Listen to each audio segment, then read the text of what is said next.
Crimson skies bathed the empire's palaces and domes as the sun set. Inside the grand halls of the kingdom, the man receives word, very good. The Cladonais has secured the northern border. The king, seated on his gilded throne, praises him with a measured smile. But his praise is only the prelude. His sharp gaze turns to the young commander. "Tell me, how old are you now?" The reply comes with firm respect. 24, Your Majesty." The king leans back, satisfaction glinting in his eyes. "A fine age for marriage. Then, I shall grant you a bride from my royal bloodline." The court stirs in shock. Whispers echo against the tall pillars. A princess? The hidden one? Wasn't she long thought dead? Then, as if to confirm the rumors, the grand doors creak open. A young woman steps forward, barefoot, fragile, clad in a plain white dress. Her golden hair cascades down in waves, and her piercing blue eyes flicker with fear and hesitation. Gasps fill the hall. The courtiers murmur, astonished. "It's Princess Misa. She lives." Her steps faltered. She could barely stand under the weight of all the stairs. Her brother, seated high upon the throne, beckoned. "Misa, come here!" She staggered forward, clutching at her chest, breath uneven. Fear overtook her body, her knees buckled, and she collapsed with a soft gasp, her golden hair spilling across the cold marble floor. The court held its breath. The princess? Is she even able to walk? Without hesitation, Eric stepped forward, kneeling beside her. Carefully, he took her hand and pressed his lips against it, sealing his vow in front of all. "It is my honor to serve you, princess." But Misa yanked his hand. Her heart pounded violently. Her wide blue eyes trembled, confusion and fear flashing within them. "Misa," the king's cold voice rang out, echoing through the chamber. "That is no way to greet your husband. Come here." He drew his sister close, clutching her as though she were both a prized possession and a pawn. "The one I cherish more than anyone, yet she lacks manners. Come now, offer your apologies." The young girl's lips parted, her breath uneven. Her voice broke into fragments, barely a whisper. Eric's gaze hardened. He said nothing, but his eyes followed every cruel gesture, quietly witnessing the merciless scene unfolding before him. The sun dipped behind the horizon as the carriage wheels rattled steadily over the dirt road. Inside sat stern faces, the Margrave and his wife, their silence sharper than any sword. It had been a long war, but the banners of triumph fluttered, and songs of victory echoed through the land. The Cladonais knights, ironclad and unyielding, had carved their legend into the battlefield, securing the empire's glory. For while the people praised Cladonais' valor, the king, seated high upon his throne, was far from pleased. Power unsettled him. The growing influence of one house made his crown feel heavier. And so, with cold calculation, he devised a binding chain disguised as a gift. A marriage. That very night, at a grand hall, voices rose in anger. Fists struck tables. "Is this all? After everything we sacrificed? A foolish princess is our prize?" But amid the outrage, one voice cut through the storm. Calm, composed, and resolute. "We cannot refuse the king's command." Eric Cladonais, the young lord, spoke with steady eyes. "The wedding is inevitable," he continued, a shadow crossing his gaze, "even if the marriage is unwanted." Lifting his knife, he sliced through his meal with the same precision he carried on the battlefield. His conviction was clear. Personal feelings mattered little in the face of duty. At the other end of the table, his cousin Amberic finally broke the silence, his voice tense. "What about the engagement to the Crispin family?" But the answer was already known, and another voice snapped in response. "Do you even have to ask?" Eric himself, bound by duty, wore his mask of calm. To him, the marriage was no union of love, but a battlefield of politics, one he could not refuse. The days blurred, the tension thickening, until finally, the wedding day dawned. The capital came alive, streets buzzing with gossip and curiosity. Citizens flocked to see the princess who was to wed the hero of Cladonais. Inside the grand carriage, the groom sat tall in his regal attire, his expression calm yet shadowed with thought. Draped in white and gold, he looked every bit the part of a fairy tale prince. The groom stepped forward, his boots striking the marble floor with measured grace. Then the great wooden doors creaked open. A hush fell. All eyes turned as the bride appeared at last. The princess, radiant in her flowing gown of white lace, entered the hall. She looked ethereal, like a figure sculpted of moonlight. But soon, murmurs broke the silence. "Good heavens, is she unwell? She looks as if she's drunk. She can barely walk." The sacred hall fell silent as the vows were spoken. The priest's voice echoed, steady and solemn, binding two fates together. The words rang heavy, final, like iron chains disguised as holy blessings. "You may now kiss the bride." Eric leaned down, his gloved hand gently cupping Miasa's trembling face. Their lips met, a seal, a spectacle, a kiss that would fool the world. Applause filled the cathedral, muffling the silent despair in Miasa's eyes. Night descended. The palace shimmered under the stars. Inside, attendants bowed deeply. "You must be cautious not to hurt the princess," We will come by tomorrow morning to collect the evidence that proves you have fulfilled your marital duties, my lord. Understood, Eric's voice cut through the chamber. The heavy doors creaked open. Step by deliberate step, he entered. Inside the chamber, Miasa lay bound and weakened, her wrists tied, her body trembling. Sedatives had been forced upon her, enough to still even a beast of burden. Eric's sharp eyes took in every detail. The shallow breaths, the unnaturally pale skin, the cruel restraints. His jaw tightened. Even prisoners of war are treated with more dignity than this. He knew instantly, this was not the work of petty malice. Only the king himself could have sanctioned something so merciless. Stepping closer, he crouched by her side. Her body was ice cold, temperature frighteningly low. He freed her wrists, gently massaging warmth back into them. But it wasn't enough. Desperation pressed upon him. There was only one way left. Princess, he murmured, voice low, steadying himself for what must be done. I will share my warmth with you. Please don't be surprised. He slipped beneath the blanket, pulling her frail frame against his chest. Then, as if formally introducing himself for the first time, he spoke with quiet solemnity. My name is Eric, son of the Cladonnet family. I am 24 years old and have no brothers. I once had a younger sister, but I lost her in an accident when I was young. His voice grew heavier. Since then, I've been living on the war front, and yet, the princess is the one who held a wedding ceremony with me today. He looked at her, so pale, bound by cruel fate and sedatives. Doubt flickered in his eyes. Does she even understand any of this? Still, he knew one thing, she deserved to know. Winter in the border is brutal, he muttered. His hands gently reached for hers, icy to the touch. Frostbite begins at the ends of the body. It's more important than anything to get the blood flowing again. The princess stirred faintly, a soft sound escaping her lips, and her pale cheek showed a hint of returning color. Relief washed through him. Good. She's feeling better. Her complexion is returning. Yet another concern pressed on his mind. Proof of the first night was required. Without it, suspicions would rise. He stood, scanning the room for what he needed. His eyes fell on the delicate glass vessels, an idea forming. He sighed quietly, the weight of duty evident. By morning, dressed in simple garments, he stepped out, carrying the stained cloth, symbol of a consummated marriage.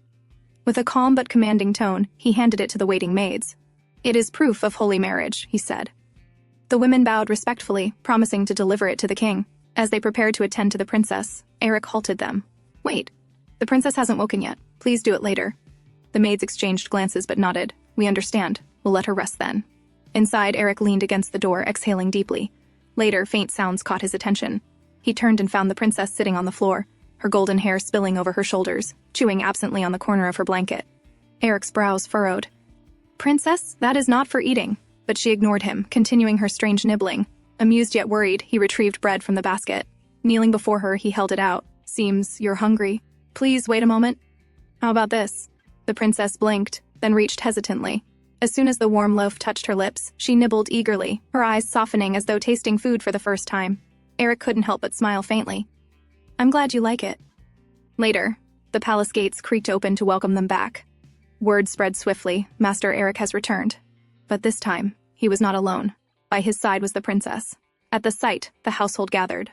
Nobles and servants alike exchanged glances, yet beneath the polite acceptance. The master of the house clenched his hands behind his back. Moments later, chaos unfurled. The princess, as though moved by some untamed impulse, climbed onto a great stone statue in the gardens, her attendants panicking below. Princess! That's dangerous! Please, come down! They cried, their voices sharp with fear. Margrave's jaw tightened as Eric strode forward, lifting her down with firm, steady arms. Please give the princess to me, one of the attendants begged. You should rest, master. I'm fine, he replied firmly. His voice allowed no room for argument. The princess has become a member of our family today. Since she is under my care, take caution when tending to her. The butler bowed deeply. Understood. We will take care of her, don't worry. Evening descended, and the family gathered at the long dining table. Eric's voice broke the stillness. He addressed the attendants hovering nearby. I'll take care of her during the meal. You may go back to rest. The servants exchanged knowing glances. One of the older women spoke, but the princess has a lot of difficulties, especially when eating, my lord. Slowly, Eric guided a dish toward her.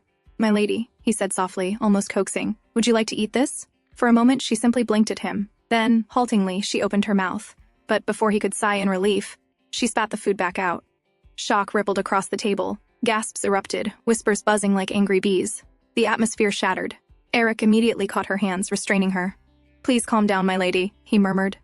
Behind her, the princess's personal maids laughed softly, a mocking glint in their eyes. Prepare to clean up the lady, Eric commanded. The maids exchanged glances, then stepped forward with rehearsed obedience. Understood, they replied, their tone laced with quiet disdain. Long ago, in the kingdom of Esquilor, there were 3 houses that were called the 3 pillars of the kingdom. The house of Selekeze, which kept the kingdom's internal affairs stable. The house of Crispin, which kept the kingdom's public order and security. And the house of Cladonai, which protected the kingdom from external threats. Each of them has a powerful influence over the kingdom's affairs and military power. The previous king of Esquilor had 3 queens from each house. The first child born from the first queen, the daughter of Duke Salakes, was Burmalik II, the tyrant king. Burmalik ignored his duties as king and oppressed the land with violence. Under the pretense of protection, he massacred the house of Salakes, his own mother's family. And, still not satisfied, he persecuted the remaining 2 houses as well. So, unable to bear his abuse any further, the 2 houses decided to unite by setting up an engagement between heirs of the house so they could launch a coup as the war ended. However, things didn't go according to plan, as the king decided to take action against this threat to his power. I heard that child was originally fine, but they say she went mad the moment she saw the people of the kingdom dying. Pitiful, isn't it? Lady Cladonai added with sympathy. Do you think we are in any position to pity her? Duke Margrave snarled, his fist crashing down on the table. This morning, some vassals said they should put Amberic in your place as the heir. Duke Margrave sneered, swirling his wine. Is Prince Hagal still hesitating? His lips curled in disdain. He is also weak-hearted. The king's cousin, a man of royal blood, the last surviving heir of the direct royal line aside from the king himself. But fate had not been kind to him. One tragic accident had left Hagal crippled, bound to a chair, unable to sire any children and even step into the light. And yet, his very existence made him a dangerous pawn on the chessboard of power. Duke Margrave's temper finally snapped. His fist slammed against the table. Nothing works. Nothing changes. His rage echoed even after he stormed out. Lady Margrave leaned forward. That kid, she said softly. Do not show her affection. There is nothing flimsier than the affection of a man, she advised. Do not cause that poor child any further pain. Eric was shocked seeing her mother concerned, then nodded in agreement. Later that night, Eric walked down the corridor, his steps firm and steady, but his thoughts heavy. The maids whispered from the side, their words laced with disdain. Do as I say, you mad woman, one muttered. Is she energetic because of the good food they gave? Another added. But did you see the look on their faces? They continued until Eric entered. You did well. Now you can rest. I will take care of her, he ordered. Though he had only heard a little, it was enough for him to understand how the princess had been treated by these maids. Both maids hesitated, fearing he had overheard them, then quietly left. It seems like you are in a good mood today, my lady, Eric said, approaching her. He sat quietly beside her. I don't know if you can understand me, he said softly, but I hope you are comfortable here. The princess slowly lifted her head, her wide blue eyes meeting his. For a fleeting moment, clarity sparked in her gaze, and Eric felt his chest tighten. Was she beginning to understand him? The next moment, the princess suddenly spat at him. The act made everything clear. She hadn't understood a word he had said. Eric froze, stunned for a moment, then slowly wiped his face. My lady? You should not spit on another's face, he said gently, almost as though advising a child. Then he let out a faint sigh. Rest now, he added, his tone soft but firm, before turning away and leaving for his bath. The princess said nothing, her expression unreadable. As the night deepened, they eventually lay in bed together. Outside, a thunderstorm rumbled across the darkened sky. Lightning split the clouds, followed by the heavy roar of thunder. The princess's eyes shot open wide. Fear flickered in them, though she stayed silent, lying stiffly in the sheets. She did not move, only stared at the man sleeping peacefully beside her, her gaze unblinking as the storm raged on. The following day, they sat for breakfast. Eric, ever patient, tried to coax her. Did you sleep well last night? He asked gently. Her complexion looked pale, worse than before. You seemed fine before bed, but now... His words trailed as he studied her expression. Suddenly, she clutched at the food with her bare hands, smashing it messily across the plate. The hall fell quiet, the servants frozen at the display. Eric, however, only sighed softly. The past few days since the princess's arrival had been nothing short of hectic. The entire atmosphere within the mansion had shifted ever since Eric married her. It felt as though everyone had something to say, yet all held their tongues. Margrave Cladonai eventually stopped joining his family at meals, which only fueled Lady Cladonai's irritation. Even the vassals serving House Cladonai seemed at a loss, unsettled by the sudden turn of events. And yet, in the midst of it all, Eric remained unchanged, calm, collected, and unwavering, as though none of it affected him. After finishing his training, Eric asked, "Where is my wife?" "She is in the maids' area," the attendant replied cautiously. Eric paused, wiping sweat from his face with a towel, his brows furrowed. Again? He made his way down the corridor. A faint light slipped through the crack. Inside, the princess was curled up on a pile of laundry, fast asleep, her golden hair spilling over the soft fabrics. The maids whispered among themselves. They admired her quietly, marveling at how even in slumber she looked fragile yet beautiful. One maid chuckled softly. She looks like a white cat. So cute. Suddenly, a knock startled them. "Oh, young master has arrived!" One maid gasped, and they quickly scrambled to their feet. Eric stepped in, his sharp eyes scanning the room. "Are the two maids away again?" he asked. The young maid stammered nervously. "Yes, my lord, but we took good care of her." Eric nodded curtly. "Good job." He walked to the princess and lifted her into his arms, her head lolling softly against his chest. "I will now take care of her now," he said. The princess stirred faintly as he descended the grand staircase with her in his arms. But suddenly, her body tensed. Her blue eyes widened, panic flashing within them. She let out a choked sound, thrashing violently against his hold. Eric grunted, tightening his grip to steady her as she struggled desperately, kicking and clawing. "Please wait until I drop you off," he said firmly. "If you fall, you will get hurt." She groaned, still resisting, but eventually quieted. At last he set her down on the bed. She clutched the blanket tightly, glaring at him with frightened, trembling eyes. Eric remained silent, watching her carefully. Days had passed since she arrived, and one thing had become painfully clear. The princess did not seem to like him at all. To her, Eric thought bitterly, "I must be nothing more than a means of transportation. Someone to carry her around." Eric's gaze followed. There, tangled in her golden hair, was a piece of yarn. Eric leaned forward, carefully brushing her hair aside, but she hides her face, clearly startled. "I didn't mean to startle you. I'll quickly remove what's on your head," he murmured softly. "Were you very surprised?" he asked quietly, his eyes watching her closely. The princess's bright blue gaze flickered up at him, tense and guarded. "White. I once saw a cat that looked like her." The memory of the maids chatting stirred faintly in his mind as he smiled to himself at the thought. As night deepened, the princess lay in bed sleeping silently. While in another room lit only by candlelight, Eric sat at his desk, buried in documents. There was these maids, always slipping away whenever they got the chance.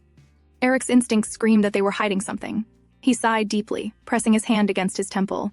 "There's too much to worry about," he muttered, thoughts drifting to the food shortage plaguing the territory's people. One particular sealed letter drawing his focus. The letter carried a report from a spy he had arranged. As instructed, they had followed Margrave's movements in secret. And just as Eric suspected, the man was not loyal. The report detailed how he had been seen meeting someone in the suburbs the previous night. Back when his father first suggested an engagement with the House of Crispin, Eric had been the only one to find it strange. At first glance, the proposal seemed perfectly natural, reasonable even. To everyone else, it made complete sense. But for some reason, Eric couldn't shake off the feeling that something was off. From that day onward, he began quietly keeping an eye on his father's actions. It was around that time he discovered that a barmaid had been frequenting his father's quarters. For Eric, it was the first time he had seen his father falter from the moral standards he had always upheld. Still, he chose not to make an issue of it. The war was far more important, and his focus had to remain on that. Even so, he had investigated the woman, suspecting she might have been planted by someone with ulterior motives. Yet, he found nothing. With no proof and no leads, he turned a blind eye. But after the war ended, things escalated. His father brought the woman back to their nation, going so far as to force his right-hand man, Sir Kelvinig, to take her as a second wife. Such devotion to a mere barmaid left Eric no choice. He gathered evidence of his father's conduct and sent a detailed letter to Lady Claddenay. Today, her reply finally came. "Do not send me any further reports of this matter. Let others have him. In fact, I feel relieved that I no longer have to dine with him." Those were Lady Claddenay's words. Eric sighed deeply, leaning back. He wasn't surprised by her response. In truth, his parents' marriage had always felt more like a business arrangement than anything resembling affection. Perhaps this outcome was only natural. His thoughts drifted as he tried to sort through the mess in his mind. And then, from the corner of his eye, he noticed movement. The princess had sat up in bed, rubbing her eyes like a child waking from a nap. The princess wandered barefoot through the quiet halls. She walked toward the faint glow of candlelight. She approached slowly, and he looked up, startled. "My lady," he said firmly. "Is there anything you need?" Without warning, she rushed forward, clutching at his chest as if seeking warmth and safety, and sat on his lap. Eric's eyes widened in surprise, his body stiffening at her sudden closeness. Her gaze dropped to the papers on his desk. Eric blinked. "Are you curious about that?" he asked. "It probably isn't that interesting." She stared at the papers for a moment, then suddenly began tearing them apart. Eric didn't stop her. He only watched quietly. His gaze lingered on the woman before him. Everything had happened so fast, their marriage, their lives bound together. And now, as he thought about it, this was the woman he would spend the rest of his life with. The day he had accepted his duty as heir, he had also stopped expecting anything from his marriage. It was never about affection or choice. It was responsibility. Mia's eyes shifted, landing on a particular letter sealed with an emblem. Slowly, she reached out her hand to take it. Before she could touch it, Eric's hand shot forward, catching her wrist midair. His deep voice broke the silence. "Stop." Startled, she looked up, realizing just how close he was. "You can't rip this," he said firmly, raising the letter high above her reach. She stretched out, trying to grasp it, but he held it tighter. "I won't give you this," Eric added, his tone unwavering. "I haven't finished reading it yet." The next morning, Lady Cladonay sat with her attendant, carefully analyzing several reports spread before her. Just then, Misa came walking towards her, making Lady Cladonay startle slightly. As usual, the princess soon lay down on the floor, falling into a peaceful sleep. "I am not sure how to address her," Lady Cladonay admitted quietly, her eyes lingering on the girl. She turned to Misa's maid. "How is she greeted at the king's mansion?" The maid, looking slightly annoyed, replied, "Well, I'm not sure." She gave no clear answer. Lady Cladonay's eyes narrowed, suspicion flickering across her face. The attendant leaned in and suggested gently, "Why not call the princess by her name? She has such a beautiful name." Lady Cladonay thought for a moment, then nodded. Turning back to the girl, she called softly, "Miesa." At once the princess jolted upright, her eyes wide as she stared at Lady Cladonay. Then, almost childlike, she grinned at her. "It seems she liked it," the attendant murmured under his breath. Lady Cladonay straightened, regaining her composure. "I can take care of her until dinner. You may leave now," she instructed firmly. The maid bowed and left the room. Lady Cladonay's eyes followed her, thoughtful. Something was off. Of the two maids who had come with the princess from the king's mansion, one tended to the princess with visible laziness, while the other was often nowhere to be found. There must be something behind this blatant lack of effort, Lady Cladonay thought grimly. "I don't know what they're trying to put on us," she murmured. "Go, bring me some headache medicine. It should be in my room." Understood, Adel bowed before leaving swiftly. Moments later, when Edel brought the medicine, she noticed something unusual. Princess Miesa was resting quietly at Lady Cladonay's feet. That was odd. Lady Cladonay was never the kind of woman to let anyone lean against her legs, let alone sleep there. Lady Cladonay's hand gently stroked the princess's hair, her expression softening in a way rarely seen. "The child... You said she was 20, right? I've heard that half of the court was butchered before her eyes when she was only a child. No wonder she went mad," she murmured. Her fingers moved through Misa's hair like a mother soothing her daughter. "Ever since, everyone has been using her for their own benefit. Such a poor child." Adil stood silently, listening to her mistress's quiet words. Lady Cladonay's eyes lingered on the girl's face. Her features are beautiful, especially the color of her eyes. Adil followed her gaze. Only then did she realize how close Lady Cladonay had grown to the princess. Come to think of it, the princess had the same eye color as Lady Cladonay's late daughter. Perhaps that was why the princess seemed to stir something in her mistress's heart. "Miesa," Lady Cladonay said softly, "let's cut your nails a little, and brush your hair too." Meanwhile, when Eric was finally free from his training, he, as usual, asked after the princess. "She is with Lady Cladonay," the attendant replied. Without hesitation, Eric made his way to his mother's quarters. But when he entered and saw the sight before him, he froze in shock. Lady Cladonay herself was seated with the princess's feet in her lap, preparing to cut her nails. "What are you doing?" Eric's voice was sharp, almost disbelieving. Lady Cladonay looked up calmly. "Oh, I was just about to cut Misa's toenails so she can walk comfortably." Eric stared, stunned. His mother, showing affection. Lady Cladonay was a woman who could occasionally pity someone, yes, but never like this, never so tender. She had been cold and relentlessly rational even to him, her own son. Yet now, that gentle look in her eyes.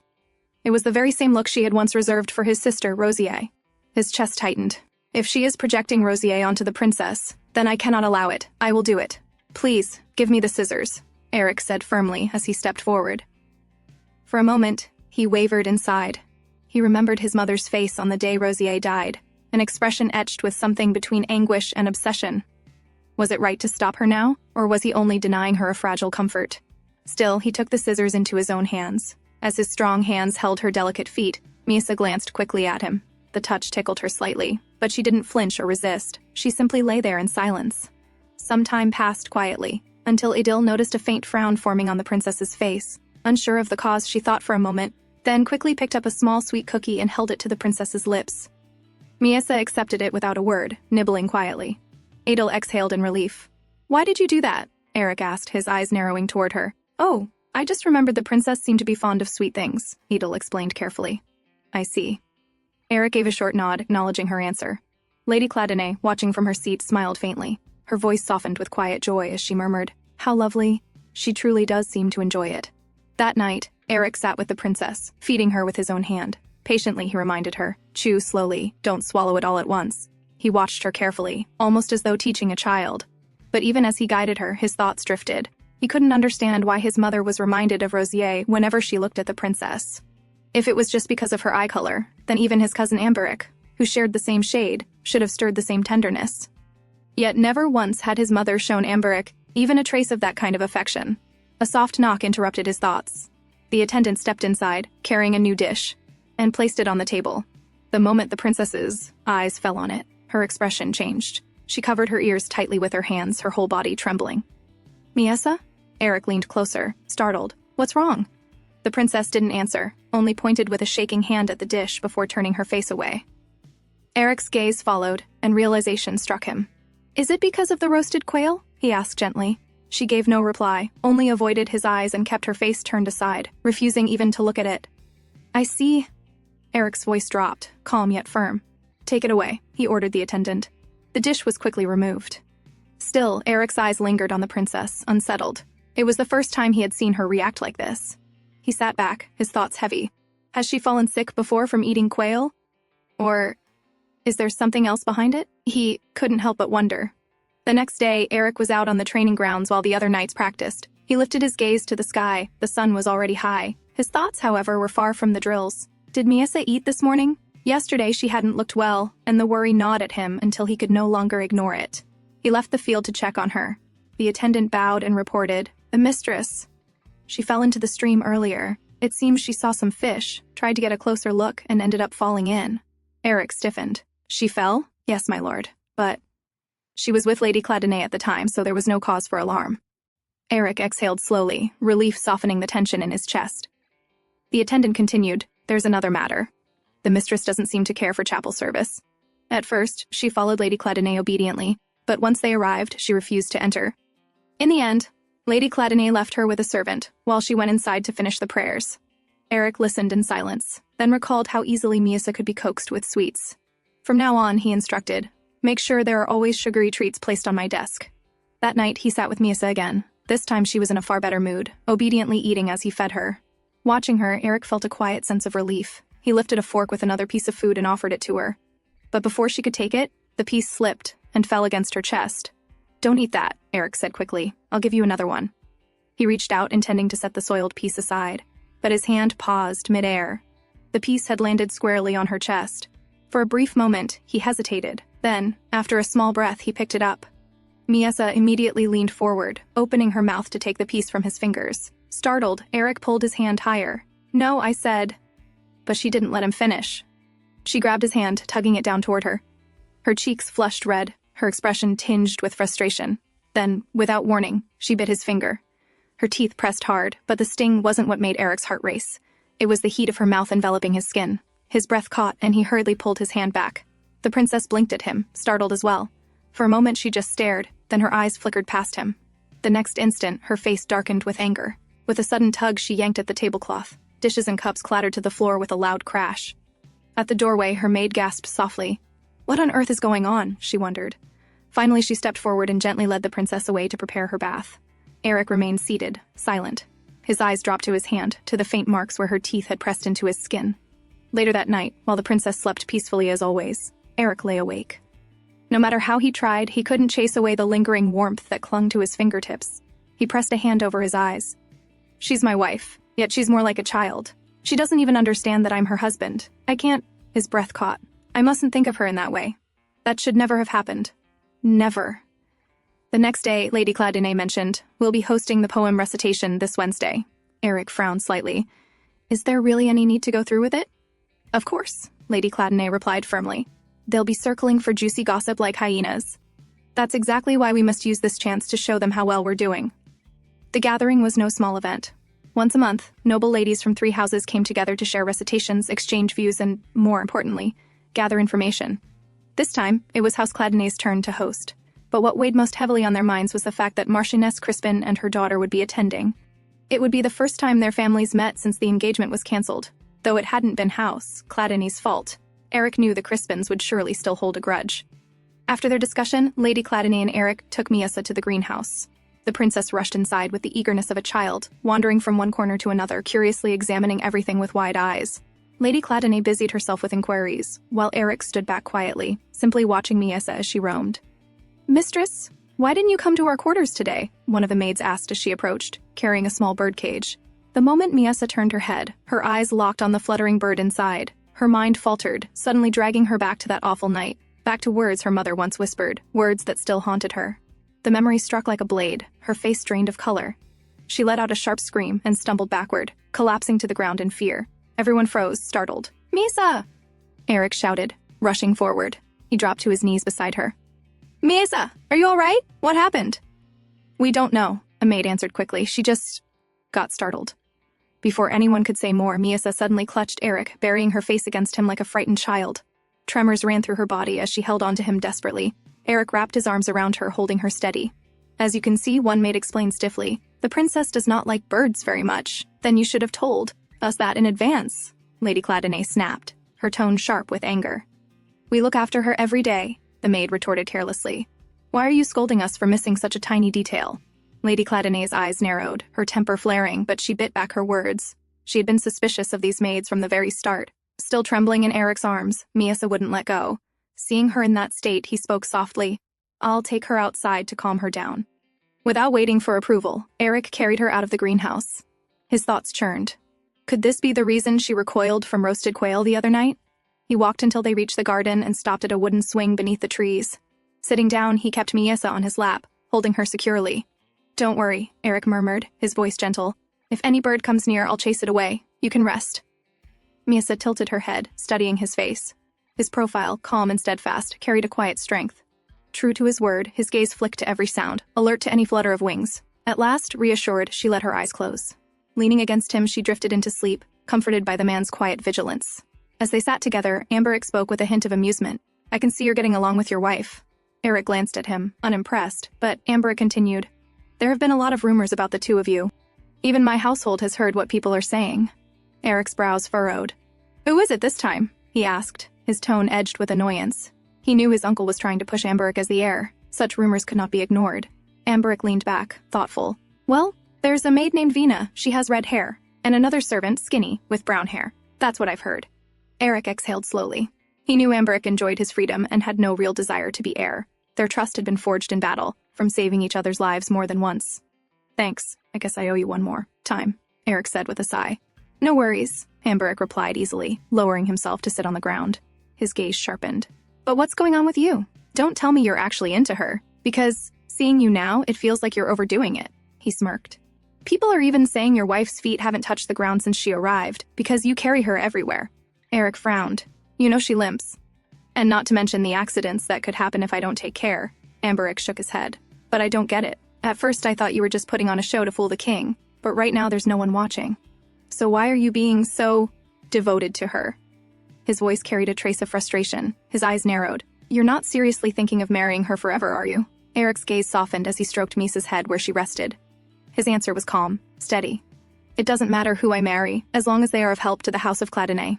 Now that the princess is part of our family, the king will at least leave us alone for a while. And as for my kindness to her, she knows nothing. She doesn't even know whose lap she's sitting in. I don't want her to be mistreated." Amberic let out a long sigh. "Well, I suppose you're right." A few days later, the poem recitation was held. Ladies of various noble connections gathered inside the greenhouse, their voices mingling as they settled into their seats. Among them were Marchioness Crispin and her daughter. Once everyone was seated, Miasa and Eric appeared before them. They offered a few words of greeting, polite and restrained. Yet, under the surface, the air was taut. Eyes lingered on them for too long, silent stares pressing down like a weight. The tension between the two houses was palpable, and everyone's attention remained fixed on them. Eric, however, wasted no time. He lifted Misa gently into his arms, thanked the guests for attending, and prepared to leave. But before they could depart, the daughter of House Crispin followed. "I need to speak with you," she said, her voice urgent. Eric turned, his tone sharp. "What is it? Following me here is an unwise decision." "Then I will be brief," she replied, steadying her gaze on him. "No matter what happens, do not have a child." Her words carried firm resolve. Eric said nothing. He could feel eyes watching them from nearby, and he knew it was best not to respond. The Crispin daughter, who had been clutching a handkerchief tightly the entire time, let it slip from her grasp. "Then, until we meet again," she said before leaving. On their way back, Marchioness Crispin asked, "Did you do what I told you?" "Yes, mother," her daughter replied quietly. All her life, Lacane Crispin had been taught nothing but how to be the perfect lady of a noble house. Yet what she truly wanted, no one had ever cared to ask. That night, Eric sat in his study as usual. His desk was buried beneath documents and reports, his thoughts weighed down. The war had left heavy damage, and now they lacked enough food to last through summer. If they could manage this season, then by autumn the soldiers returning from war would harvest their fields, and things would finally return to normal. Normally, such a crisis should have been eased by the rewards granted to House Cladonay from the king. But what they received were only trivial trophies, a Harlech iron mine, and a single princess. These were the king's rewards. The mine would take time before it became useful, and it could do nothing to fill their stores with food now. Financially, it was not disastrous, but the real burden came from the eyes of the vassals. In his father's absence, they all looked to Eric, expecting him to produce the best possible solution. The responsibility was crushing him more than he had anticipated. As his thoughts tangled, a soft weight pressed against him. From the side, Miesa came quietly and settled herself onto his lap, wrapping her arms around him as she often did. Eric stilled, realizing once again that Amberic's questions had no clear answer. He could not explain it, even to himself. Why he let her close, why he cared for her this way. He exhaled and lightly patted her back. Miesa turned, her finger pointing toward a glass bottle on the desk. Eric reached in and pulled out a single candy he had kept there for her, placing it gently in her hand. As she popped it into her mouth, a small smile tugged at her lips. And every time he saw that smile, his own burden seemed to lift, just a little. The comfort this fragile young woman brought him gave him an odd, inexplicable sense of satisfaction. The next day, the maids of House Crispin arrived, asking for the handkerchief their lady had left behind. Lady Cladonay's eyes sharpened immediately. She knew exactly what it meant. In high society, to leave a handkerchief in the house of one's former fiancé, who was now married, was nothing short of a token of love. "Edel," she ordered calmly, though her voice carried steel. "Gather the maids and search for it. And make sure word spreads that the handkerchief belongs to Marchioness Crispin herself. That way, there will be no unnecessary rumors." Inside the greenhouse, Cladonay's maids began their search, joined by Crispin's servants. Among them, a secret meeting took place between Crispin's head maid and one of the princess's own main maids, the very one who had come with her from the king's mansion. The head maid spoke in a low, firm voice. "Let me be brief. She must be taken care of within 2 years, at the very latest." A sly grin spread across the princess's maid's face. "If you wish, I could have it done by tomorrow." "No," the head maid cut her off sharply. "So sudden would raise suspicion. And we cannot come here too often." The princess's maid leaned closer, her eyes gleaming with a dangerous glint. "Then just let me know. I can come to you." That night, the family gathered for dinner. Margrave Cladonay, who rarely joined them, was present. But his irritation grew quickly at the sight of the princess. A dog would have better manners than her, he scoffed, his voice dripping with disdain. Lady Cladonay, seated gracefully, answered with a sweet, sarcastic smile. "Darling, if it's that hard for you, why don't you ignore Miesa altogether? After all, I doubt she wants any of your attention in the first place." The Margrave's anger flared. He pushed back his chair and stood, his eyes dark. But before leaving, he threw one last warning over his shoulder. "Just remember, we must visit His Majesty soon. Make sure she doesn't have any bruises." In the kingdom of Esquilor, it was customary for newlyweds to visit the bride's family 50 days after their wedding. And so, when the day came, Eric entered the royal palace, Miesa by his side. He bowed deeply. "Greetings to your majesty," he said in solemn respect, holding Miesa gently alongside him. "Indeed, it's been long since we last met," the king greeted with a wide grin. As usual, Miesa slumped to the ground, lying there lazily. The king chuckled. "Seeing as how our Miesa seems to be doing well, I expect we'll soon be hearing news of a child." Eric bowed his head slightly. Ever since their marriage, he had done everything possible to avoid raising the king's suspicion. "We hope the same, your majesty." "But I'm afraid my wife's health is not yet fully well," he answered carefully. The king's attendant leaned in, murmuring something in his ear. The king's smile faded. With a sharp flick of his hand, he dismissed the servant. His voice, when he spoke again, was dangerous. "I don't want my time wasted. Miesa's ladies-in-waiting told me something rather interesting. They said although the sheets were drenched in blood, not a single drop was found when they bathed the princess afterward. That made me think, perhaps you don't want a royal bloodline. Tell me, Eric, are you keeping her intact so that you can cancel this marriage?" Eric's chest tightened. "No, it's not like that," he said firmly. He had believed his efforts enough to silence the maids, but clearly it wasn't. The king's eyes glinted. "It seems House Cladonay sought to deceive the crown. Perhaps this could even be seen as an act of treason." Eric's face paled. He had never feared sacrificing himself, but what would become of his people if the king struck them down? "Come here, Miesa," the king called. The princess crawled toward him. He stroked her head with a chilling smile. "My little sweet Miesa, perhaps you'll tell me the truth. Did your husband take off your clothes that night?" Miesa said nothing. The king's hand tightened, cruelly yanking her hair back. "Answer me, Miesa." His voice had no warmth now. Her lips quivered. Then, for the first time, broken words escaped her mouth. "It hurts." Eric's eyes widened in shock. He had never heard her speak before. Here. It hurts, Miesa repeated, pointing to the spot and clumsily explaining with gestures. Gasps rippled through the hall. Faces turned away, shocked and embarrassed. Stop, the king snapped, rising to his feet. That's enough. I have no desire to hear details of my sister's wedding night. With a swift kick, he shoved Miesa aside. Take this thing with you and leave, he spat at Eric. Eric clenched his teeth, fury burning inside him. But there was nothing he could do here. Wordlessly, he lifted Miesa into his arms and left the palace. On the ride home, silence clung to them. He held her in his lap, saying nothing. Miesa, too, remained still, eventually drifting to sleep without a sound. As soon as they returned, Eric's voice cut through the quiet. Make sure no one enters the second floor of the West Wing. The princess's maids exchanged confused looks, unsure of what was happening. Miesa struggled faintly in his hold, but Eric did not release her. Cullen? He ordered his right-hand man, stand guard at the door. No one enters this room. When they entered, Eric pushed Miesa down onto the bed. His voice was low, edged with anger. Now, no one will listen to you here. No one will come. Whether you scream or cry, no one will hear. So speak. I know you are capable of it. Miesa swallowed hard, realizing she had no choice but to reveal the truth. Darling, why don't you simply ignore Miesa altogether? She said quietly. Eric froze, his eyes widening. After all, she repeated, I doubt she wants any of your attention in the first place. They were the exact words Lady Cladonnay had spoken at the dinner table. Eric's chest tightened. He could hardly believe what he was hearing. What were those things you said in front of the king? He asked, his voice low but sharp. Miesa smirked faintly. They'll be after juicy gossip like hyenas. We must show them how well we are doing. The words struck him again with a jolt. That too? Those were Lady Cladonnay's very words. Though she spoke clearly, Eric noticed her hand trembling faintly. Beneath her defiance, there was fear. Slowly he stood, releasing her. My apologies. I didn't mean to frighten you, he said quietly, stepping down from the bed. For a long moment, silence lingered. People always said the princess had watched her mother die when she was only 8 years old. After that, she had witnessed her siblings slaughtered by the king's hand. To survive, perhaps she had chosen to act mad. Her madness a shield, Eric found himself at a loss. He wanted to comfort her, to say something, anything. But no words would come. All he could do was sit in silence. In the morning, Miesa's lady-in-waiting entered with a tray of breakfast. She approached briskly, urging the princess to wake. Then, without hesitation, she tugged back the covers to check. Eric's gaze sharpened on them. He had thought the king might have executed these maids for their lies, yet here they were again, checking, prying, confirming whether he and his wife had fulfilled their marital duties. Why don't you let her sleep a little longer? Eric said firmly. The maid startled, stiffened under his stare, then nodded quickly, suspicion flickering in her eyes, before bowing and retreating from the room. As the day began, Miesa carried out her usual list of tasks. Her first act was to scatter and wreck the table, leaving it in complete disarray. Then she moved on to the black-haired man's clothes, tearing them with her teeth like some wild creature. Her last task was to grab hold of her lady-in-waiting and yank out strands of her hair until the woman cried out. Only then, with chaos around her, did Miesa consider half her daily duties complete. Today, however, something was different. Her maid lingered far longer while checking her body. Miesa knew why, because of that black-haired man.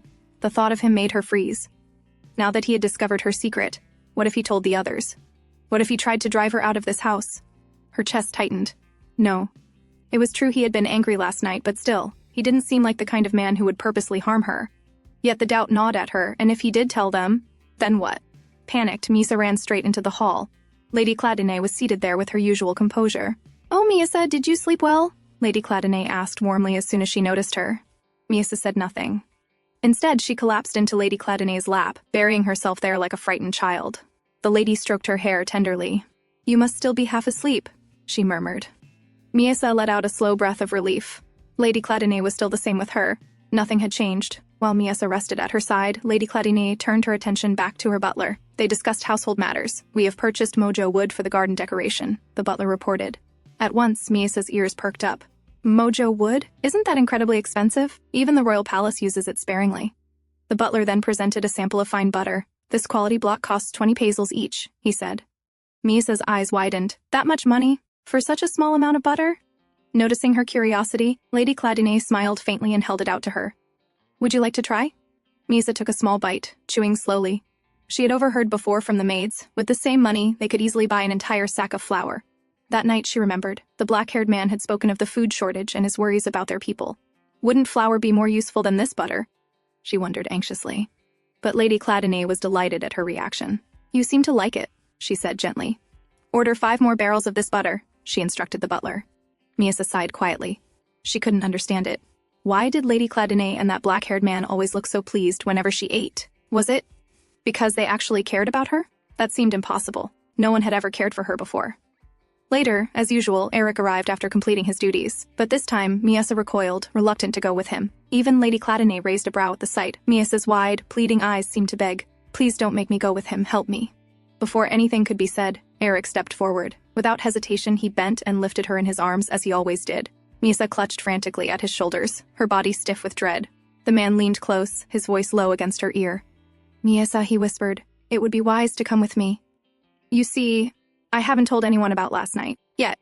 Her body flinched instantly. Her breath caught in her throat. To her ears it sounded less like a reassurance, and more like blackmail.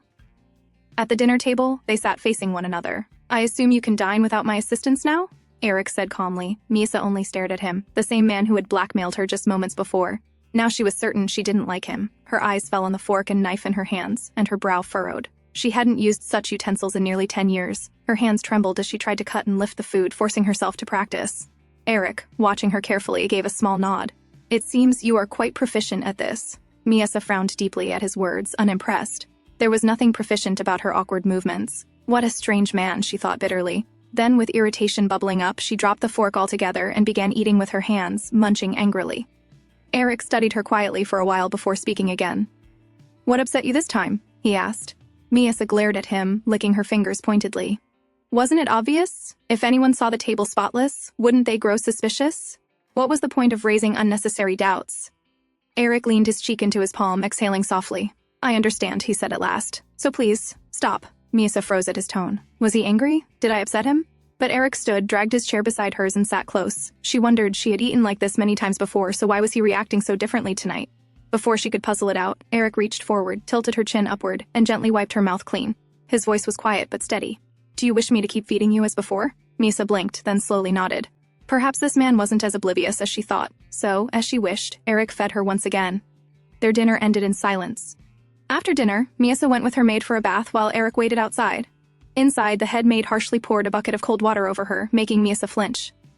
She lifted her gaze, her eyes narrowing. The maid's anger was sharper tonight. Miasa knew why. It was because of the man standing outside. So, refusing to back down, Miasa clenched a fistful of the maid's hair, pulling hard. If they called her mad, then she would act mad. The maid shoved her to the floor, and the struggle turned into a petty fight. "What are you doing?" Eric demanded as he entered suddenly, having heard the commotion. The maid straightened at once, forcing a smile. "Oh, my lord. As you see, the princess suddenly caused a commotion, so I was trying to restrain her. She often does this, so we have no choice but to handle her." Eric's gaze darkened. "Then allow me to do it." He stepped forward. The maid faltered, her smile stiff. "But my lord, it's too troublesome for you to take on personally. There is no need for you to trouble yourself with such exhausting tasks." Eric's voice was low, firm. "It is my duty as her husband to take care of her, isn't it?" The maid hesitated, then reluctantly explained the so-called process of bathing the princess, how they were supposed to use shampoo, oil, and cream on her body. Miasa, listening silently, clenched her fists. She knew it was a lie. They had never treated her that way. To them, she was no better than an animal, doused with cold water and left to shiver. Finally, the maid gave her instructions and left, the door closing behind her with a heavy slam. Eric let out a quiet sigh. He had spoken on impulse, but now reality sank in. What have I done? How am I supposed to manage this? He glanced at Miasa, then cleared his throat awkwardly. "Are you capable of washing yourself?" he asked, his voice low. The thought of the mad princess tending to herself was absurd. Miasa shook her head firmly. "I see," Eric muttered. His face warmed, ears turning red with embarrassment. Eric began rattling through the items prepared for her bath, arranging them one by one with unusual seriousness. Miasa sat there quietly, glancing at him. She could not understand him at all. Was the man angry again? If he was, then she needed to cooperate as much as possible. For now, survival depended on it. She stood and walked toward him, letting her towel slip to the floor. Eric flinched, quickly turning his head to cover the sight. "What are you doing?" he began, but the words died in his throat. He froze. Across Miasa's back were countless red marks, scars of harsh lashes and punishment. To Miasa, obedience had been decided the moment she first met him. She feared this man. What if, like the king, he also struck her with a whip when angered? The memory made her shudder. Even if she believed he was different, what if she pushed him too far? Her body stiffened, and she lowered herself to the floor, sitting with her back turned to him, preparing herself for punishment. But the blow never came. Instead, a large calloused hand moved gently over her back, slow and soft. "Who did this to you?" Eric's voice was rough with irritation, yet beneath it there was something else. Worry. Misa blinked, startled. Pity? She had never heard such a sad voice directed at her before. Slowly she turned and whispered the truth, the king. Eric let out a long, heavy sigh, filled with restrained anger. His reaction confused her further. Was he angry at me, or at someone else? Then, without another word, he began to prepare her bath. He tested the water temperature with care. Let me know if it feels uncomfortable, he instructed. His voice was awkward, but steady. I've never done this before, so tell me if something feels wrong. Misa gave a dazed nod. Why was he working so hard at this? He could have treated me like the maids do, dousing me carelessly, but instead, he followed each step of the earlier instructions with unexpected diligence. He washed her hair slowly, carefully working the shampoo through. His touch was gentle, so unlike what she knew, that her eyes grew heavy. She felt as though she might drift to sleep. Now, I will wash your body, Eric said quietly. His hands hesitated as they moved downward, his ears flushing red. Misa squirmed slightly, a ticklish sensation running over her skin. She turned in reflex, only to find his gaze locked on hers. They both froze. The madwoman, who should not have cared about such things, suddenly realized the strangeness of it. The emotion in his face, the quiet apologies he murmured for every small touch. It was different, and for the first time, Misa understood. Normal people would feel embarrassed in a moment like this. And now, she was feeling it too. That unfamiliar heat rising in her chest, that awkward flutter. Was this her first taste of embarrassment? After finishing her bath, Eric was so exhausted, he flopped onto the bed the moment he reached the bedroom. Misa hesitated, then sat down beside him. You should lie down too, he said quietly before pulling her beside him. Within moments, he drifted into sleep. Misa looked at the man lying next to her. He's the one who's tired, so why does he always insist on me resting? Every time she thought she had figured him out, he confused her again. Yesterday, he had threatened her. Today, he had pitied her when he saw the scars on her back. Still, she knew this much. He was better than most people she had met. She raised herself and leaned closer, studying his face carefully. He seemed to be deeply asleep. Quietly, she slipped out of the bed and made her way to the dressing area. Sometime later, Eric stirred awake and found the bed empty. Faint sounds drifted from the dressing area. Following them, he discovered Misa standing before the mirror, her lips moving as she repeated sentences she had heard throughout the day. When she noticed him in the doorway, she echoed one of Lady Claudinet's phrases, with a strangely bright tone. Misa is only trying to practice, darling. Don't say such things to her. The next morning, the maids came to Misa's room for their thorough check. Because Eric had been present the previous night, they hadn't been able to inspect her properly. They peered between her legs now, frowning. If they really had... Why was it so clean there? It was a routine she had endured many times before, but today it felt different. Yesterday she had learned what embarrassment truly was. She had felt it with the man. And now with the maids, the act felt offensive. Thinking of Eric, she realized he had discovered yet another of her secrets. When she pretended to be mad, she didn't care if others mocked her. But the thought of someone seeing her true self and laughing, especially him, made her stomach tighten. She was sure she looked strange in his eyes. Maybe the sight of her disgusts him. And I can't blame him, one of the head maids said in open disgust. What man would want to give his seed to someone like her? The word stuck. It had been a while since Misa had hurt herself, but now she felt the need to do something. Something to make everyone frown, to remind them of who she was supposed to be. Later, as she limped through the castle halls, she weighed her options. Should she break an expensive ornament? But she shook her head at once. She couldn't destroy something belonging to people already close to starvation. So she came up with another idea, to hurt herself instead. Waiting until her maid's attention drifted, she prepared to fall deliberately. But before her body could hit the ground, a firm hand wrapped around her waist, holding her in midair. She turned her head. It was him. She hadn't even realized when he'd come. I will look after my wife. You can leave, Eric ordered sharply, dismissing the maid without looking away from Misa. They sat together in the garden, where Eric assured Misa that he had already gotten rid of any birds nearby. You don't need to worry. There aren't any here, he said gently. Then, with curiosity, he asked, Do you really dislike birds? Misa nodded. Eric stayed silent for a moment before continuing. May I ask why? Misa frowned inwardly. Again, always questions. The man never stopped pestering her. Bird. Ate, she muttered, the broken words falling from her lips. Ate what? Eric pressed further. Misa glared at him. First he had dragged her here without her permission, and now he was forcing her with endless questions. There's no one here, Misa, Eric reminded her quietly. You can speak freely. But for Misa, that was never the problem. She fidgeted, her fingers twisting nervously. Eric studied her, his gaze sharp, as though he could read the answers straight from her face. Then, suddenly, he asked, Perhaps. Do you find speaking difficult? Misa's eyes widened. He understood. Could it be that you haven't spoken to anyone in quite some time? So, even though you can form words in your head easily, lining them up aloud is hard? Eric explained. Misa had never given it much thought before. But hearing his explanation, she realized he might be right. Slowly, she nodded. Then instead of just nodding, he said steadily, "Try to say whatever you can, however short." Misa hesitated, but his determined look pushed her to try. She forced out a quiet, "Okay." But the sound came out strange, broken. Embarrassed, she quickly covered her mouth, her cheeks burning. "It will get better with time," Eric reassured her. Then, to her surprise, he took her hand and placed it on his throat. "Here, try to imitate how I do it," he explained, letting her feel the rise and fall of his pitch. Misa's eyes widened with curiosity. "This is what I was taught when my voice first started breaking. Would you like to try?" he asked, releasing her hand. She tilted her head, puzzled. "What, is voice break?" Eric blinked, then burst into unexpected laughter. Misa frowned. It wasn't funny. Why was he laughing? "I'm sorry," he said quickly, calming himself. "I didn't expect that to be your first question." Then, more gently, he explained, "Voices change with age. That's what I meant by voice breaking." "Do you have anything else you want to ask me?" he prompted. Misa thought for a moment, then remembered her maid's constant warnings. With a deep breath, she spoke plainly. He hasn't touched her, even though he sent everyone away. Eric blinked in confusion. "Excuse me?" Misa sighed inside. Why doesn't he understand? Having no choice, she showed him the exact spot her maid always talked about. Eric's eyes widened in shock, then his face flushed crimson. Quickly, he grabbed her legs and closed them shut. "Please, don't do something like that again," he said firmly, his voice strained. Misa glared at him as if demanding silently, "Now you understand?" "When we do it?" she asked bluntly. Eric froze. Her words caught him off guard. But for Misa, it was simple. If they didn't fulfill their duties, there was no telling when she might be dragged back to the king. I'm not sure," Eric admitted at last. "I need more time. I think we should try to get to know each other first. Then perhaps I can ease your discomfort a little sooner." He stood abruptly, perhaps to change the subject. Then, "Allow me to show you the greenhouse." He held out his hand to her. Misa hesitated. They didn't have time for such things. And yet, she took his hand. It wasn't going to happen today anyway, so perhaps, for a while, she could enjoy this man's company. As he guided her through the grounds, Eric asked gently, "Are your legs completely well now?"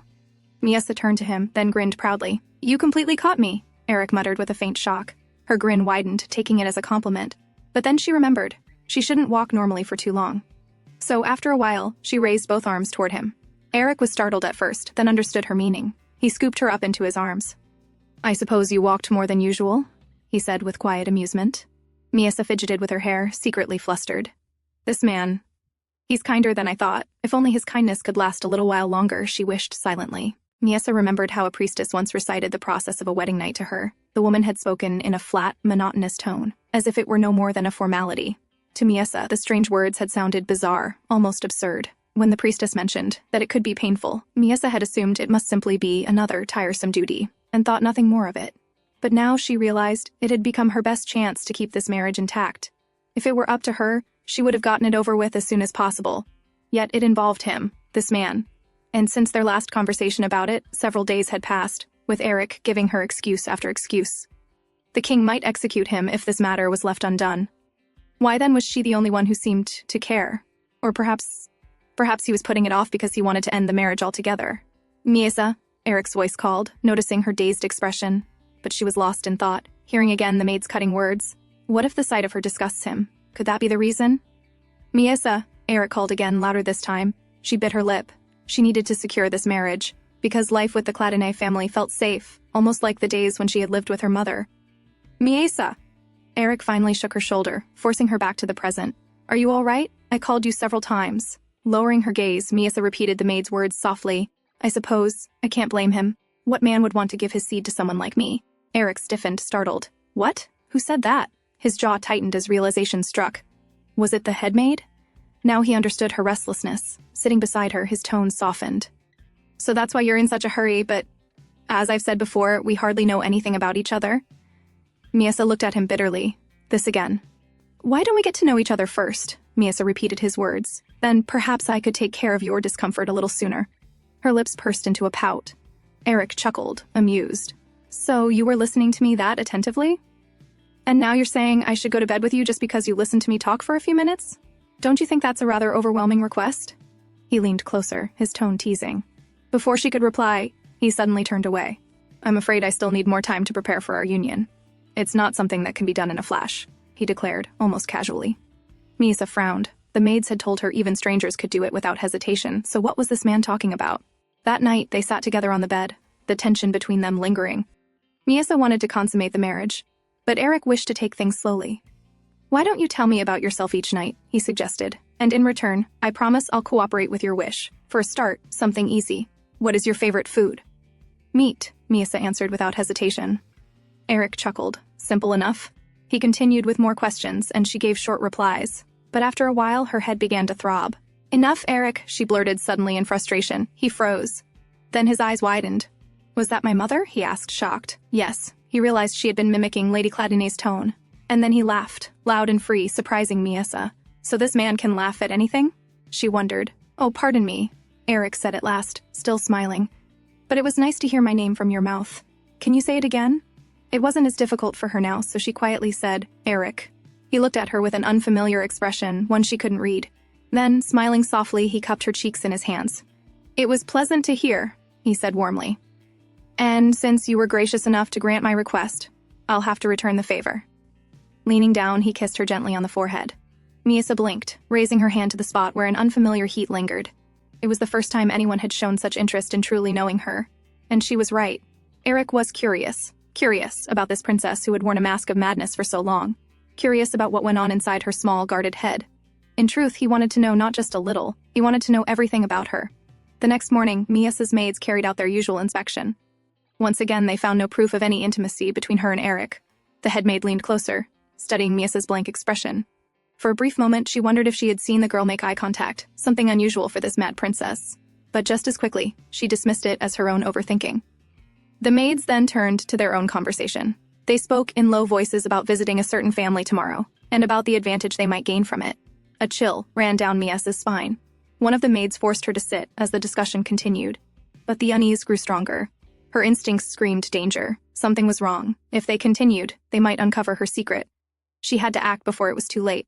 Without warning, Miasa burst into loud, manic laughter. She twisted her face into strange expressions, cackling like a madwoman. The maids exchanged startled glances, taken aback by her sudden outburst. Then, before they could stop her, Miasa bolted from the room. Her plan was clear: cause a scene, cause chaos. Hesitation was no longer an option. She ran until she reached a balcony. Checking quickly, she saw enough people nearby to witness what she was about to do. Climbing onto the railing, she leapt. In her mind, the bed of flowers below would cushion her fall. Later, in her room, Miasa lay on the bed after being retrieved.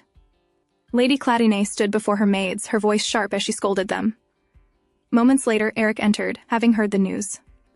"What happened?" he demanded. The maids flinched under his gaze, but none dared to answer. Ignoring them, Eric went straight to Miasa's side. At first, he had not taken the incident seriously, but seeing her lying there pale and wounded, his expression hardened. Things had gone far beyond acceptable. He called for Gela, the Cladinet family's medic. "Treat her properly," he ordered, his tone brooking no argument. Then he turned to the maids. "From now on, one of Cladinet's own maids will stay with the princess." The maids stiffened, their eyes flickering with unease. They hesitated, but under his command they could not refuse. Eric's gaze shifted to his mother. Lady Cladinet's face was dark with anger, the kind one might show over her own child. Eric knew well why. His mother had begun to see Miasa as Rosiei, his late sister. When Rosiei was killed by a drunken knight, Lady Cladinet had ordered the knight's entire family destroyed. That decision had driven a bitter wedge between his parents, one that never healed. "Mother," Eric said carefully, "this accident concerns my wife. I believe I should take responsibility for her care." Before Lady Cladinet could answer, Gela entered with her report. "The wounds are not severe, my lord. They will heal quickly. Her mobility is unaffected."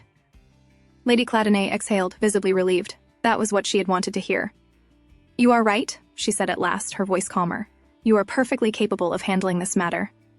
She leaned down and pressed a kiss to Miasa's forehead before leaving the room. Eric then turned back to Gela. "From tomorrow, you will serve as the princess's personal maid." The sudden order stunned Gela. She blinked, but then bowed her head and nodded. "Yes, my lord." With that, she quietly departed, leaving Eric alone with Miasa. As the door closed, Eric stepped to the bedside. "I know you're awake," he said firmly, standing over her. "And I also know you must have your reasons, so would you mind explaining?" Miasa trembled slightly but kept her eyes shut, pretending to sleep. Eric exhaled in frustration and sat down beside her. "Miasa, don't be afraid. Just tell me, why did you do what you did today?" After a long silence, Miasa whispered, "There is a reason, but it's hard to explain." Eric leaned closer, his voice suddenly sharper. "Then listen carefully. Do anything you want, but never, never hurt yourself. Do you understand? Promise me. Startled by the sudden intensity in his tone, Misa nodded slowly. Only then did Eric sigh in relief. Good. Now, about the maid I chose for you. She's not only a medic, she's skilled in combat and in keeping secrets. For now, you still need to act the same, but with her near, you'll be safer. And do you remember Cullen, my right hand? I intend to have him guard the entire second floor. He's the most trustworthy man I know. He paused, then added quietly, I haven't told anyone about you, but now that you're injured, I'll need to take some time off until you recover. Misa's eyes lit up, her face brightening as if her wish had been granted. She suddenly sat up. Does that mean more time? More talking? Do it now or tomorrow? She asked eagerly. Eric blinked, caught off guard. What are you talking about? Don't you realize how badly you're hurt? He said, exasperated. Misa only pouted, confused at his reaction. She pulled different expressions one after another, and Eric, despite himself, found his eyes following each one. He shook his head. Don't bring that up again until you've recovered, he said, trying to look away. But no matter how he tried, his gaze returned to her. Finally, he asked, Why are you so eager about it? Misa opened her mouth, repeating some familiar words she had overheard. Eric's eyes narrowed as he recognized them. His cousin Amberic's words, spoken when he advised Eric to cancel his marriage with her. Listen, Misa, Eric said firmly, gripping her shoulders. I have no intention of canceling my marriage with you. You know I've never hidden anything from you. You've even seen my important documents while sitting on my lap. So what else could I possibly hide? He gently laid her back down. Rest. If it makes you more comfortable, I'll even call for a maid to stay with you. You don't need to sleep in the maid's quarters anymore. I don't do it for fun, Misa muttered. It's because I can listen to them talk. Eric glanced at her, surprised. I used to do the same in the king's mansion, she explained, her eyes flickering with pride. That's how I learned Lady Malika bribed Lady Nymeria, the head maid. Her face lit up with a bright, proud smile as she recounted it. You're impressive, Eric admitted, bewildered. Behind every strange action of hers, there always seemed to be a reason. Perhaps. He lay down beside her, propping his head on one hand so he could look into her eyes. I wanted to speak with you a little more closely, he said.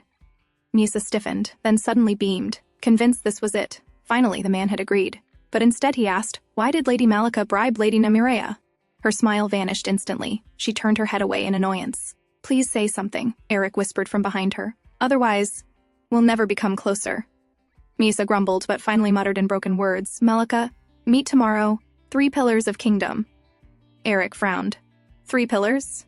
Did she mean the 3 main houses of the realm? But the house of Salakis, the king's late mother's line, barely existed in name. His thoughts flicked back to the day Lacaille Crispin stopped him, when he noticed Lady Malika listening behind a tree. So, the meeting must be with House Crispin. I suppose I'll arrange some people to trail them both, he murmured, determination settling in his voice. Misa tilted her head, confused. Why was he going this far? But if the man wanted to do something foolish, what was it to her? As she mulled over his strange behavior, she suddenly felt something warm against her cheek. Startled, she turned slightly. Eric had leaned in and placed a gentle kiss there. A token of gratitude for your answer, he murmured as he pulled back. Misa's fingers brushed over the spot where his lips had touched. This man. He still made no sense to her. The next day, when Eric entered the room, he found Gela in the middle of an argument with the head maid. Are you saying that I bought something that could harm Mistress Cladine? Gela's voice was sharp, her brow furrowed. How can I know? Malika snapped back, frowning deeply. But I cannot allow you to apply that ointment to her. If it was a fight she wanted, Gela had no intention of backing down. Without hesitation, she dipped her fingers into the ointment, scooped some up, and swallowed it right in front of them. I'm perfectly fine, aren't I? She declared loudly. The faces of Misa's maids turned pale instantly. They had no response, no more reasons left to stop her. Eric, watching silently, smiled to himself. His choice of Gela had been the right one. He bent down, gently tucking Misa's hair behind her ear. I'll be back before lunch, he murmured, brushing his thumb softly against her cheek. Then, turning to the other maids, he instructed, Take care of her until I return, before leaving the room. As he walked down the hall, his expression hardened. He still didn't understand why Misa kept hurting herself, but he was strangely grateful. Because of that, he had been able to place Gela by her side, and if he wanted to make her more comfortable and discover her reasons, he first had to remove the king's constant surveillance. The first step was to assign the knight's training duty to Amberic. His cousin wasn't pleased, but Eric had no choice. The second was to order Cullen to secretly place men to follow Lady Malika and the Crispin family. Finally, he summoned Edil, Lady Cladine's personal maid. Edil had been by his mother's side since he was a child, skilled, trusted, and sharp. Yesterday, she had accompanied Lady Malika to the palace and returned with a detailed report of the incident. Because of your efforts, we will soon be rid of those 2 ladies-in-waiting, Eric told her sincerely. Edil bowed. But Eric's tone turned serious. The problem is, it will all be for nothing if their replacements are cut from the same mold. That is why I need your help. You are far more suited to this task than anyone else. He then told her what he had learned. That Lady Maleka once bribed Lady Nymeria, the head maid of the royal palace. He asked Adel to investigate quietly, without revealing his source, Misa, or informing Lady Cladeny. Adel thought for a moment, tapping her chin. Reaching Lady Nymeria directly would be difficult. But her right hand, Viscountess Manel, has been having trouble with her brother-in-law. If we can help her resolve that, we may gain what we need. Satisfied, Eric nodded and dismissed her. By the time he returned to Miasa's room, as promised, he was met with an unexpected sight. Miasa was seated on the floor, clumsily painting with a brush in hand, while Jella leaned over her shoulder, teaching her. "What is all this?" Eric asked, surprised. Gella looked up, unfazed. "Since we cannot take Mistress Cladeny outside, I thought painting might help her calm her emotions. She has been through much." Eric's gaze softened as he looked at Miasa. She seemed genuinely happy. He stepped closer, gently caressing her cheek. "Then perhaps next time. Why not read her some books?" he suggested. Jella nodded thoughtfully. "Books are not a bad idea. I'll bring some children's stories next time." But as her eyes flicked back to Eric, she caught the way he was rubbing Misa's cheek with unmistakable tenderness. Before she could say anything, Eric turned sharply. "You may leave for today," he ordered. Startled, Della bowed and left, though irritation simmered beneath her calm face. Outside, she muttered under her breath, annoyed. How can he expect me to do 2 jobs, medic and lady-in-waiting, for the same pay? Cullen, standing nearby, overheard. "Didn't you know?" he said casually. "Your wages have been doubled." Her eyes widened in surprise. She barely had time to process it before the door swung open again. Eric appeared, his expression brisk. "Where are the princess's clothes?" he asked. Beneath the shelf, Gella answered quickly. "Thank you." He shut the door almost immediately. Gella blinked, at a loss for words, the way the captain looked at her mistress. It wasn't just duty. It was the gaze of a loving husband. "There's nothing wrong with a man loving his wife," Cullen said, amused at her muttering. "I suppose you're right," Gella said at last, laughing it off. But deep down, she wondered if her naive mistress had any idea of it at all. As usual, Eric prepared the bath, checking the water temperature with care. From behind, Misa's voice sounded. "No children's book." He turned, a little confused. "Pardon me? No children's book, I want—" "Adult talking book," she clarified in her broken words. Eric chuckled softly, then nodded. "Very well, I'll tell Jella." He tilted his head slightly, smiling. "Then shall we head over there now?" But Misa quickly turned her back to him. "Miasa? What happened?" Eric asked, a little shocked. "Embarrassed," she muttered. "Eric embarrassed me. Uncomfortable." "Embarrassed?" he repeated, baffled. "Am I the one who was embarrassed?" "Yes," Miasa insisted, pouting. Eric faced red. "When I wash." Her cheeks puffed slightly as she added, "I wash alone. Eric, get out." Eric hesitated, then lowered his voice. "You're still injured. At least, let me wash your hair, then I'll leave." After a moment's pause, Miasa nodded reluctantly. The paint stains on her skin would be too painful to scrub away by herself. He washed her hair carefully, speaking in a calm tone as his hands worked gently. "Try to speak more rather than only using gestures. The practice will help you." When he finished, she pushed him lightly. "Go now." Eric smiled at her stubborn expression. "Call me if you need help," he said before stepping out. A while later, Miasa emerged from the bath with a deep frown. Washing herself had been far harder than she imagined. "How was it?" Eric asked, waiting outside. "Della wash me tomorrow," she replied curtly, her lips downturned. Eric laughed, unable to help himself. "At least wear your nightgown properly next time," he teased. She had put it on backward. Later, as he dried her hair and carefully applied fresh bandages, he asked softly, "How was your day?" "Jella nice," she answered simply. "Are you comfortable here?" "Yes, I've already notified the chef about your tastes," Eric said, brushing her hair back from her face. "But tell me, why were you so thin before?" Misa was quiet for a moment, then repeated something her maid had once said. "Why bother feeding a mad princess?" Eric's jaw tightened. He understood now just how insolently her maids had treated her. "They seem to have been quite insolent towards you," he muttered. But before he could say more, Miasa suddenly grabbed his hand. Her eyes trembled. "If they hurt, Bearmol know," she whispered, reminding him not to punish them recklessly, afraid he might draw the king's suspicion. Seeing her fear, Eric softened, changing the subject. "I see your speaking has improved a little." "Yes, but I couldn't practice yesterday," Miasa admitted. "Why not?" he asked. She frowned. "I usually practice at night, but yesterday, when I tried to leave, Eric," she made a gesture, "flop over me, trapped me, couldn't practice." Eric blinked, embarrassed, and rubbed the back of his neck. "I must have sensed you might try to leave," he said awkwardly. "I talked now." "Here," Miasa said, pointing to her forehead. She leaned forward slightly, waiting. Eric laughed quietly, then cupped her face in his hands. He pressed a soft kiss to her forehead. "What are you, some kind of informant?" he teased. "Always making sure I pay up properly for what you tell me?" It was during this time that Miasa slowly grew more accustomed to speaking. Each day she spoke a little more, asking questions. Sometimes they were simple, almost childish. Other times they left Eric struggling to find answers. But the more they spoke, the closer they drew, and words that once came haltingly from her mouth now flowed with greater ease. "I already know how to talk. I just needed to get it out of my head," Misa said, her eyes glinting with determination. "Now I gave you an answer. So you have to kiss me again." As usual, Eric leaned in, turning her face toward him and pressing a kiss to her lips. "Now that you're speaking," he suggested softly, "why don't we try addressing each other more formally? After all, we are husband and wife." Miesa tilted her head, confused. "But I am a royal princess, and you are son of Cladini. Why should I call you formally?" Eric burst into laughter at her genuine confusion, then explained, "Since you are my wife, that makes you one of the other nobles now as well." Her eyes sparkled at this new piece of information, and Eric found himself completely captivated by the innocent shine in her gaze. "Are you disappointed, my lady?" he asked, lifting her hand and kissing it gently. Miesa smiled. "No, I like living here, so it doesn't matter to me." "I'm glad to hear that," Eric murmured, brushing his hand along her cheek. "You are nice. I'm glad I saved your life," Miesa said quietly. Eric blinked in surprise. "What do you mean?" "I saved your life, didn't I? When the king accused you of treason," she reminded him. Eric gazed at her in silence. If he hadn't married her, he wouldn't have been in danger in the first place. But looking at her beautiful face, her rosy cheeks, and her pure smile, he didn't regret it. "You're right, I am in your debt," he admitted at last.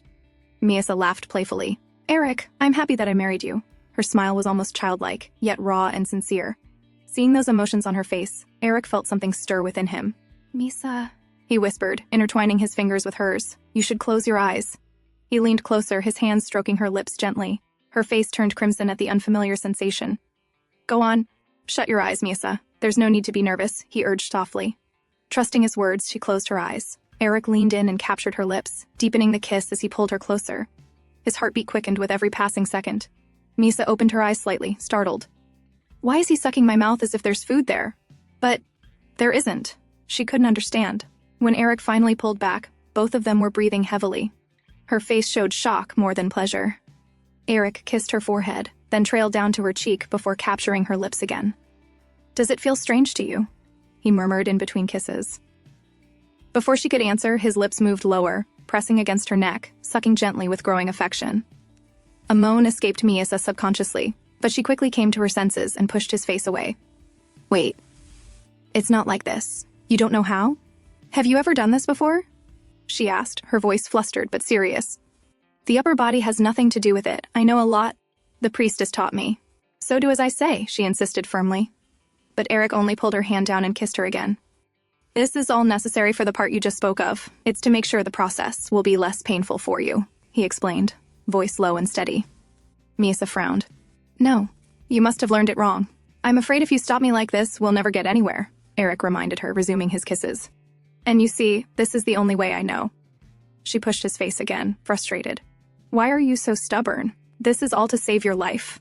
He stopped, his lips hovering near her ear. "Are you doing all this for me?" he whispered. Miesa froze, but didn't deny it. Eric's breath brushed against her skin as he whispered, "I'm touched, my lady, so I think I'll stay here even longer, since I don't want to cause pain to the wife who cares so much about me." Miesa still thought to herself that this man must have gone mad. "Why don't you listen to me?" she asked, exasperated. Eric gave a wry smile. "That's exactly how I feel sometimes, so stop and hurry up, my lady." He leaned in closer once again. The next morning, Miesa's maids checked on her as usual, but today they looked puzzled. "It's hard to say," one murmured. "Right," the other agreed, frowning. Meanwhile, Misa only yawned, playing her part as the mad princess. "In reality, that man ended up doing nothing but wasting time kissing me last night," she thought bitterly. As the maids whispered, one leaned closer. "Perhaps taking a lover has changed his heart?" "Shh," the head maid hissed, nudging her. Then, lowering her voice, she added, "Look, his lover is here." They pointed toward Gela, who had just entered. "My lady, I brought these clothes for you," Gela said warmly. But when her eyes fell on Misa's neck, she froze. "Why do you have a rash on your body? Yesterday you were fine." She leaned closer, analyzing. Then suddenly, realization struck. Her face turned crimson with shock and embarrassment. Elsewhere, Edel reported to Eric, "It seems replacing the princess's maids will not happen anytime soon," she informed. Eric frowned. "Why? Why does the palace still refuse to replace them?" Edel explained calmly. "Lady Malika has a habit of stealing from the household she serves. When she was caught, she bribed the head maid and secured her position. With Viscountess Manel's help, I was able to gather records of the stolen items and the bribes." She handed him a report. Eric scanned the list, then gave a curt nod. Good work. Adil hesitated. Young master, yes? Eric asked. Perhaps you should... She stopped herself, clearly weighing her words. In the garden, Miasa played idly with Gela, but Gela still looked shaken. Has the captain finally lost his mind? She muttered under her breath. Then, crouching near Miasa, she whispered, If the young master ever does something you don't like, make sure to scratch and bite him. Promise me. Miasa only shifted uncomfortably. It wasn't like what Gela was imagining at all. I know you're married. And no one here would stop him anyway, Gela continued, her voice low with pity. But still, I always thought my little sister was more pitiful, but now... I'm not so sure. Miasa tilted her head as Gela began sharing something she had never told anyone. My sister, she once caught the plague. She survived, but she ended up like you. Back then, our family was poor. We couldn't afford medicine, couldn't afford to care for a sick child. One day, my father took her outside, and when he came back, he was alone. Her voice cracked slightly. I realized years later, my sister went to a place from which she could never return. Miasa listened silently. This time, she learned something new, that even a parent could abandon their child. Gela smiled faintly through her sadness. Thank you. I've never shared this with anyone before. She hesitated, then added, Mistress Cladene. The truth is, the first time I saw you... But before she could finish, Eric's voice cut in. There you are, my lady, he said, striding toward them. His hand brushed Miasa's hair back from her face with gentle familiarity. I'll take care of her. You may leave. Gela hesitated, clearly reluctant, but she bowed and left. Miasa, however, wanted to protest. She wanted to hear what Gela had been about to say. You don't have to come here, Eric, Miasa said quietly, turning her face away. Eric looked startled. What do you mean? You don't like me around? Miasa shook her head. Slowly, she explained, Not like that. It's just, when you're here, nobody talks. Everyone keeps silent. But with Gela, I can hear people talk. I can learn something from them. I see. Eric's expression softened into something almost pained. I understand. Miasa studied him curiously. Why does he look upset? But then, he smiled faintly. I'm glad. Your complexion looks much healthier. He gently caressed her cheek, and Miasa blinked. He noticed the change before I even did. Being with him, though confusing, made her strangely happy. She hoped he would never change. To her, he seemed almost like the kings in the fairy tales she once read as a child. A king who was fair, merciful, and wise. Shall we return inside, my lady? Eric asked at last, rising to his feet. That same night, Eric's voice dropped low as his lips brushed against Misa's neck. Please... continue what you were saying, he murmured, holding her close as she clung to him on his lap. What else do you like among the things I do for you? He asked softly. Miasa trembled. Again. This man keeps doing these strange, meaningless things to me. Why doesn't he just give me what I want already? Her breathing quickened. She didn't understand why it felt so hard to breathe when he touched her like this. I like it when you carry me in your arms, she finally replied. Eric's gaze deepened, his questions relentless. Why? Why? Miasa frowned. Isn't it obvious? We only need to do this to avoid being killed, so why does he keep asking? But when Eric suddenly pulled away, her heart jolted. Take your time, he said gently. Answer me. I can wait. Miasa blinked, stunned. He refuses to touch me unless I answer him. How underhanded. I've never met anyone as stubborn, or as scheming, as this man. Gritting her teeth, she gave him the truth. When I walk, I limp. It makes it hard to move.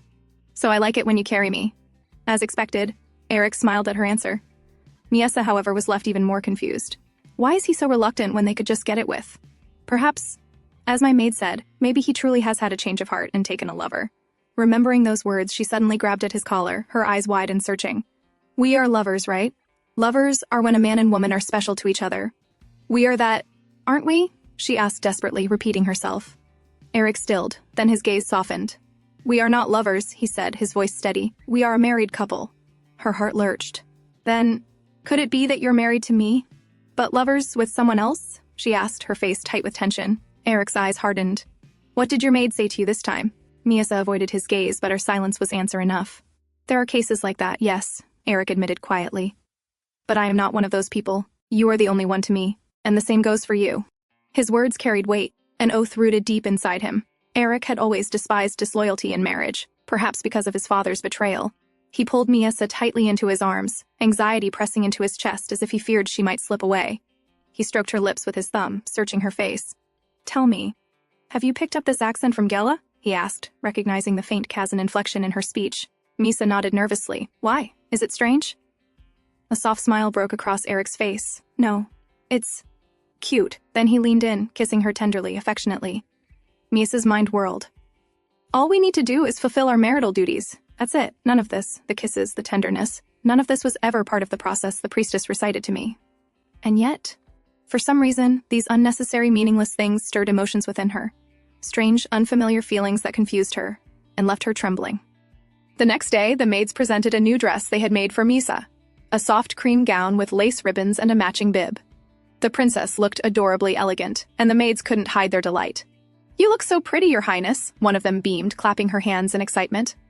Misa blinked at them, uncertain how to react, while in the corner of the room stood Edel, her expression tight, her eyes clouded with irritation.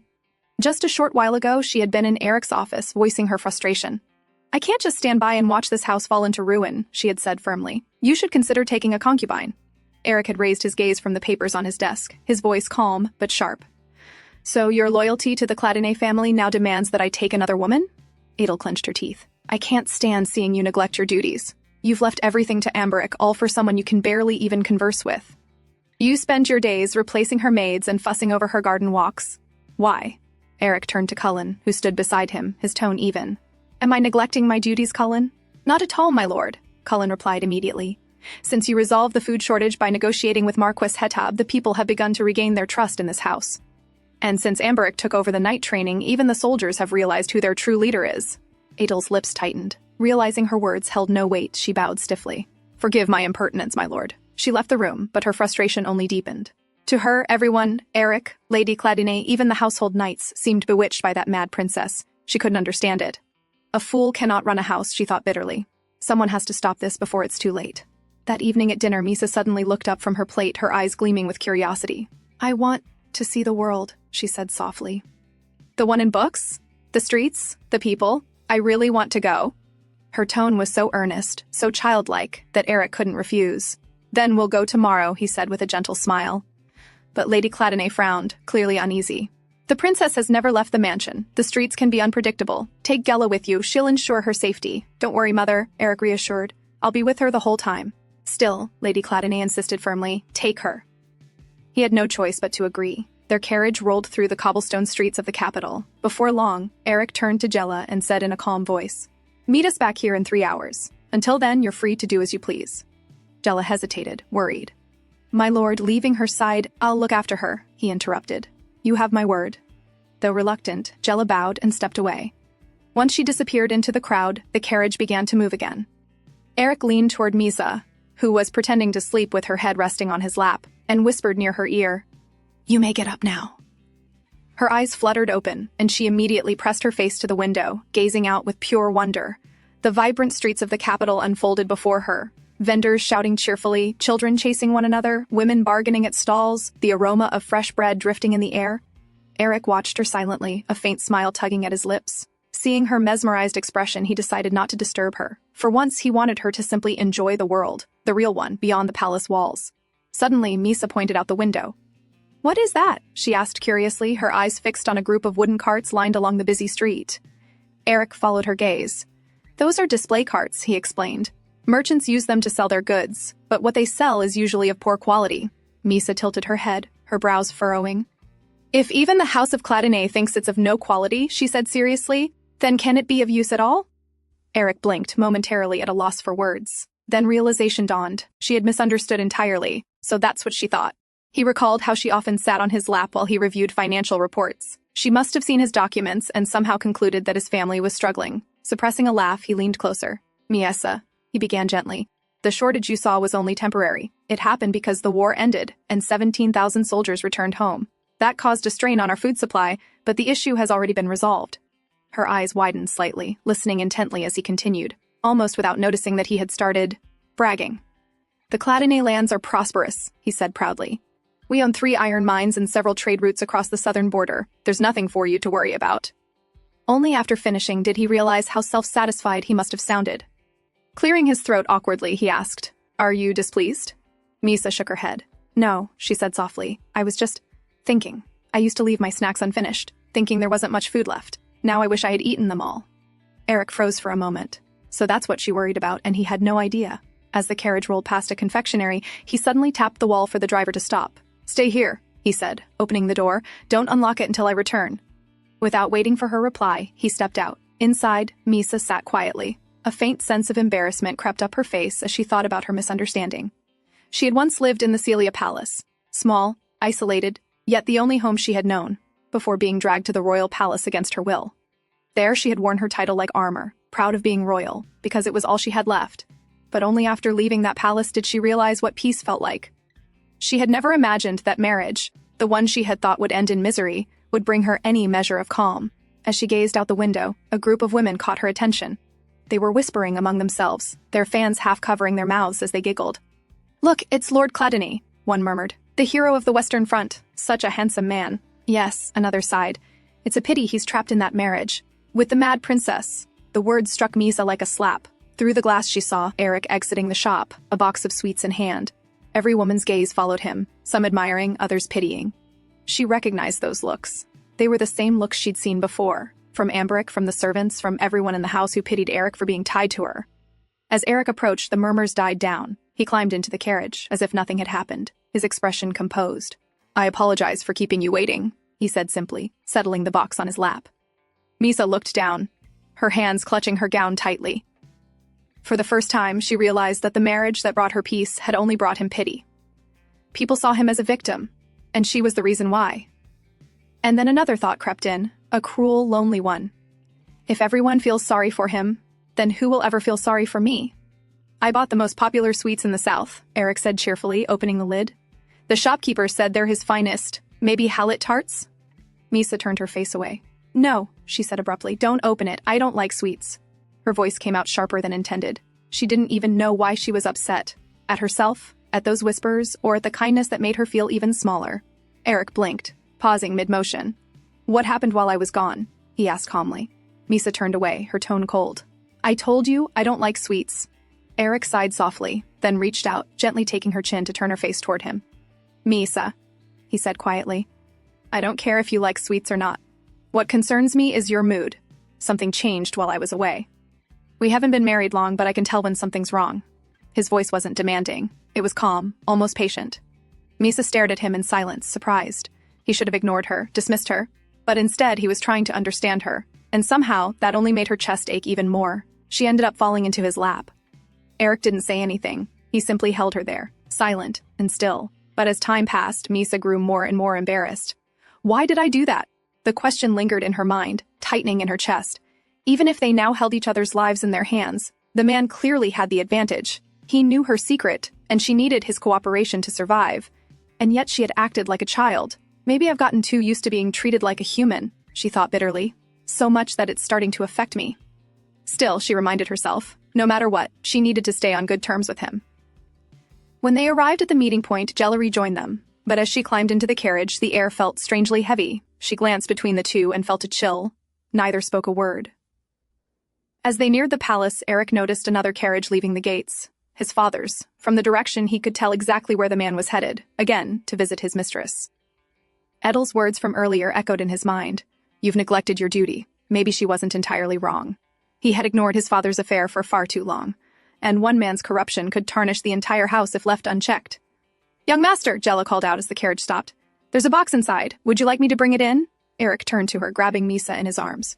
"No, you can keep it," he said, his tone distant. Then he paused. "Also, Gella, you're familiar with daggers, aren't you?"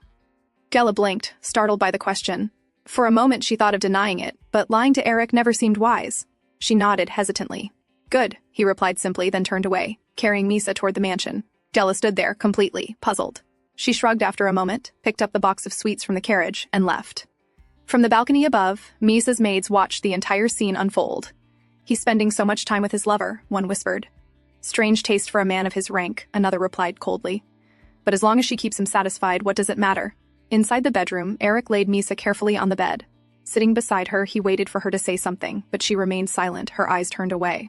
Finally, he sighed and reached out, patting her head gently. "Sleep well. I'll let you know when dinner is ready," he said softly, beginning to stand. But before he could leave, she grabbed his hand. "Eric, are you angry with me?" He looked back at her, puzzled. Misa knew the man likes it when she talks about herself, so she hesitated, then spoke in a low voice, choosing her words carefully.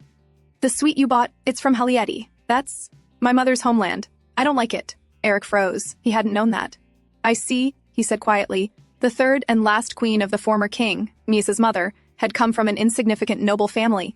When the king died, she gave birth to her first child, Misa, and was cast aside, banished to the small Celia palace, forgotten. Later, when Barmel ascended the throne, he destroyed her mother's family completely. From then on, the queen's name vanished from records, and few even remembered she had existed. "I'm sorry," Eric said finally. "Do you hate everything from there?" "Yes," Misa replied softly, her voice calm but firm. He sighed. "That's why I keep asking about you," he explained gently. "If I know you better, I won't make mistakes like today." She still held on to his hand. "I understand," she murmured. He studied her face, then asked quietly, "But there's something else, isn't there? Something that made you upset earlier." Misa turned her head away. "I already told you," she said quickly. "That's all." Eric frowned slightly. "Misa!" But before he could finish, she shut her eyes and pretended to sleep.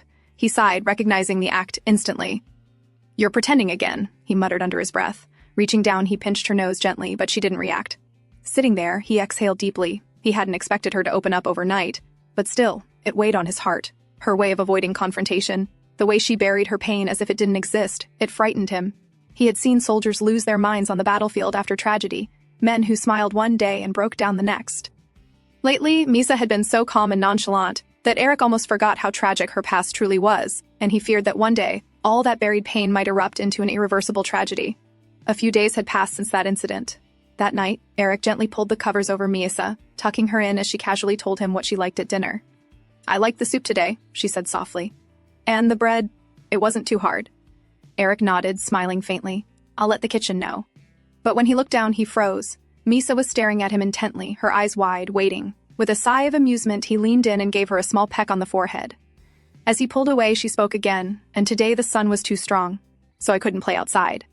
But I like it when the weather's good, and I can play outside." Eric chuckled under his breath and leaned in once more. "I see," he said, pressing another gentle kiss to her cheek.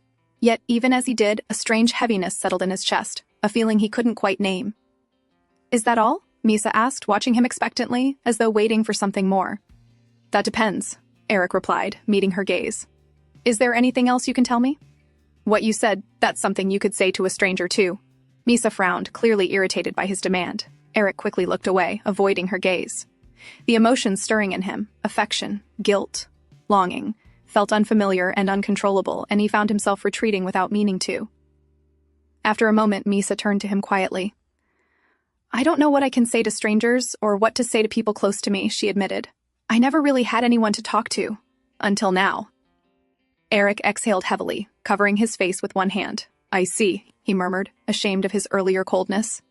There she was, trembling slightly beside him, filled with so much quiet anxiety, and all he could do was lay there, holding himself back, forcing his own emotions into silence. Feeling remorseful, he turned to her again. "Then perhaps we can talk about that day," he said gently. "There was something else, wasn't there?" When she stayed silent, he added softly, "I know it's hard to share, and you try to hide it from everyone, but it's a good sign, Misa, that you can't hide it from me." Misa looked at him for a long time before whispering, "Why are you good to me?" Her tone was quiet, but her confusion was clear. "I don't understand why you're being so nice to me." Eric was taken aback by the question. After a moment, he turned his gaze away. "Because you're a member of Cladine now," he said. "We're family." Misa's eyes widened slightly. Family. The word sounded foreign to her, distant, something she had long forgotten the meaning of. "And because we're family," Eric continued softly, "you can be yourself with me. You can talk to me about anything. Just promise me two things. Stay faithful to me, and remember that we'll always be on the same side." "Of course," Misa said quickly, nodding without hesitation. But Eric could tell. They were thinking of different things. To her, it meant protecting each other's lives. To him, it meant something deeper. Trust, loyalty, a bond he hoped would someday become real. "Well," he murmured, smiling faintly, "we probably meant different things, but let's hope our intentions align someday." He pulled her gently into his arms and pressed a soft kiss to her forehead. Within moments, Misa's breathing slowed as she drifted off to sleep. It had been a long time since he had held her like this, and as she lay in his embrace, she could feel it, even without words, that the man beside her was trying his best to tell her something she couldn't yet understand.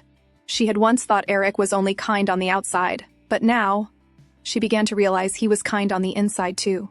The next morning, Eric once again carried Misa gently in his arms as they prepared to leave for another outing.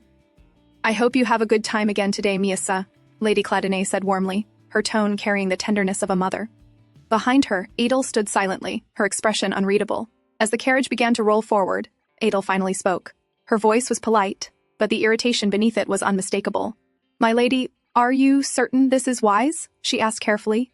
The young master is still a man, after all, allowing such a young woman to spend this much time alone with him. Lady Clattenay turned slightly, cutting her off with a light scoff. "Oh, Edel," she said, shaking her head with a faint smile. "Didn't you see how they interact? There's nothing improper between them. And besides, how could Eric possibly be distracted by another woman when he's married to someone like Misa?" Her words carried a tone of confidence, almost pride. "Misa looks so lovely these days," she added softly, "though she still needs to gain a bit more weight. I'll have the butler prepare something special for her, something she likes." With that, Lady Clattenay turned and walked back into the palace. Edel stood there. The polite mask on her face slowly fell away, replaced by a look of dark irritation. She still couldn't understand it. Why was everyone so utterly captivated by that girl? What spell has she cast on them all? Late that night, Eric sat alone in his study. A report lay open on his desk. Today, Lady Melika, Misa's lady-in-waiting, had visited a pawnshop. That could only mean one thing: she was making her move. There was still no word from the House of Crispin. Leaning back in his chair, lost in thought, Eric suddenly noticed a faint movement at the doorway. Misa stood there quietly, her pale face half-lit by the lantern's glow. "Misa," he said, surprised, "can't you sleep?" He gestured casually toward his lap. "Would you like to sit here like you used to?" Misa shook her head. "No, I came to tell you something." Her tone was serious, unusually so. "I thought about it a lot," she continued, "and I decided I don't dislike you anymore." Eric froze, staring at her blankly. "You disliked me?" he asked, almost bewildered. "But not anymore," Misa replied simply. Eric stood from his chair, walking slowly toward her. "So you just decided that you don't dislike me?" he asked, studying her expression. Misa flinched slightly at his tone. "Are you angry?" "No, Misa," he said softly, brushing her cheek with his fingers to reassure her. "But may I ask, why did you dislike me in the first place? Was it because I touched you? Did that make you uncomfortable?" "No," Misa replied immediately. Eric let out a quiet sigh of relief. "I don't feel uncomfortable," she added after a pause. "It's just unnecessary." Eric chuckled faintly. "I see. Well, I'm glad I don't make you uncomfortable anymore." "But Eric," Misa said suddenly, glancing around the study, "what are you doing?" "Just reviewing some documents," he replied, watching as she tilted her head curiously and stepped closer. "May I see them?" she asked. "Sure," Eric said, moving aside. "Just don't tear them up." "I don't need to tear them now," Misa said matter-of-factly, leaning over to read. To his surprise, she read quickly, her eyes moving with ease over the text. She must have spent more time reading than speaking all these years, Eric thought. "You hired someone to tail my lady-in-waiting?" she asked without looking up. "Yes, I did," he replied. "What about the House of Salakizi?" she continued, flipping a page. "Didn't they only exist in name?" "Yes," Eric said, leaning back in his chair. "But there's talk of an illegitimate heir. If it's true, he might revive the family line." Misa took her time finishing the report, then looked up at him. "I've read everything. Do you still have work to do?" "Yes," Eric said, glancing at the remaining papers. "I believe so." "Then," Misa paused, her voice soft but certain, "I want to sit on your lap." Eric blinked, caught off guard. "You may," he said after a moment. Without hesitation, Misa climbed onto his lap, sitting neatly, as she always did. "By the way, Eric," she said suddenly, tilting her head, "do people only kill when they're in bed?" Eric froze. "What?" "Now that I think about it," she continued innocently, "it's not just that I stopped disliking you, I think I like you now. So can we start to—" Before she could finish, Eric placed a finger under her chin, tilting her face upward. His tone turned low, suspicious. "What is it this time, Misa?" he asked. "Because, to be frank, your performance isn't very convincing." He leaned closer, sliding an arm behind her head, forcing her gently to recline against him. "So tell me the truth," he murmured. "What made you act this way tonight?" "But I came to tell you something important," Misa protested, "and I just wanted my reward, like always." Eric frowned. Her reasoning was strange, but not entirely wrong. "Well," he said slowly, a faint smile tugging at his lips, "I suppose you did tell me something important." He shifted his hand behind her neck, then leaned forward and pressed his lips against hers. Misa's eyes widened in surprise, her body stiffening for a moment, at his sudden change in mood, but as his hand cradled her head, his lips deepening the kiss, she slowly relaxed, her arms wrapping around his neck, pulling herself closer until she was leaning over him, returning his kiss with the same quiet intensity. As their lips parted, both of them breathing heavily, Eric spoke first.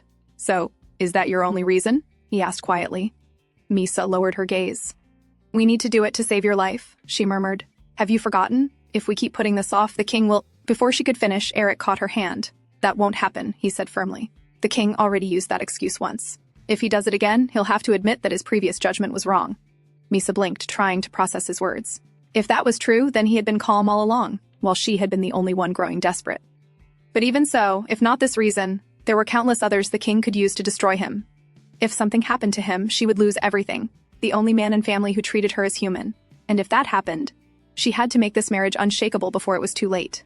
Her fingers fumbled clumsily at the knot of his robe, trembling from urgency more than courage. Eric sighed softly.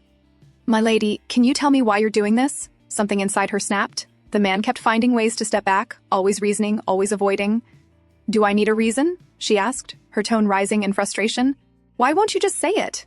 That you don't like my body?" Her voice broke, angry and trembling. "If it disgusts you, then close your eyes and get it over with." Eric looked at her in disbelief. "What on earth are you talking about? Do you really think I wouldn't like it?" Before she could respond, he tugged at the front ribbon she had been struggling with, loosening it with ease. By the time they reached the bedroom, Misa's thoughts were tangled with the cruel words of her ladies-in-waiting. How they mocked her scars, how they claimed no man would ever want to see her. But Eric didn't stop. He leaned over her, undoing the tie of his robe, the same one she had fumbled with earlier. The fabric slipped from his shoulders, revealing his body marked with old wounds. "As you can see," he said quietly, hovering above her, "I have plenty of scars myself." Misa stared at him, then slowly reached out, her fingers brushing one of the marks. "Who did this to you?" she asked softly. Eric smiled faintly, explaining where each scar came from, one by one, like old stories told by a soldier long returned from war. Up close, he seemed different. Broader, stronger, yet gentler than she'd expected. "So," he murmured, "do you dislike my body?" Misa quickly turned her face aside. "No, I like it," she said in a small voice. "Liar," Eric teased. "You just rolled your eyes." He leaned down, his breath brushing her neck. "Still, I forgive you." Misa trembled, her breath catching.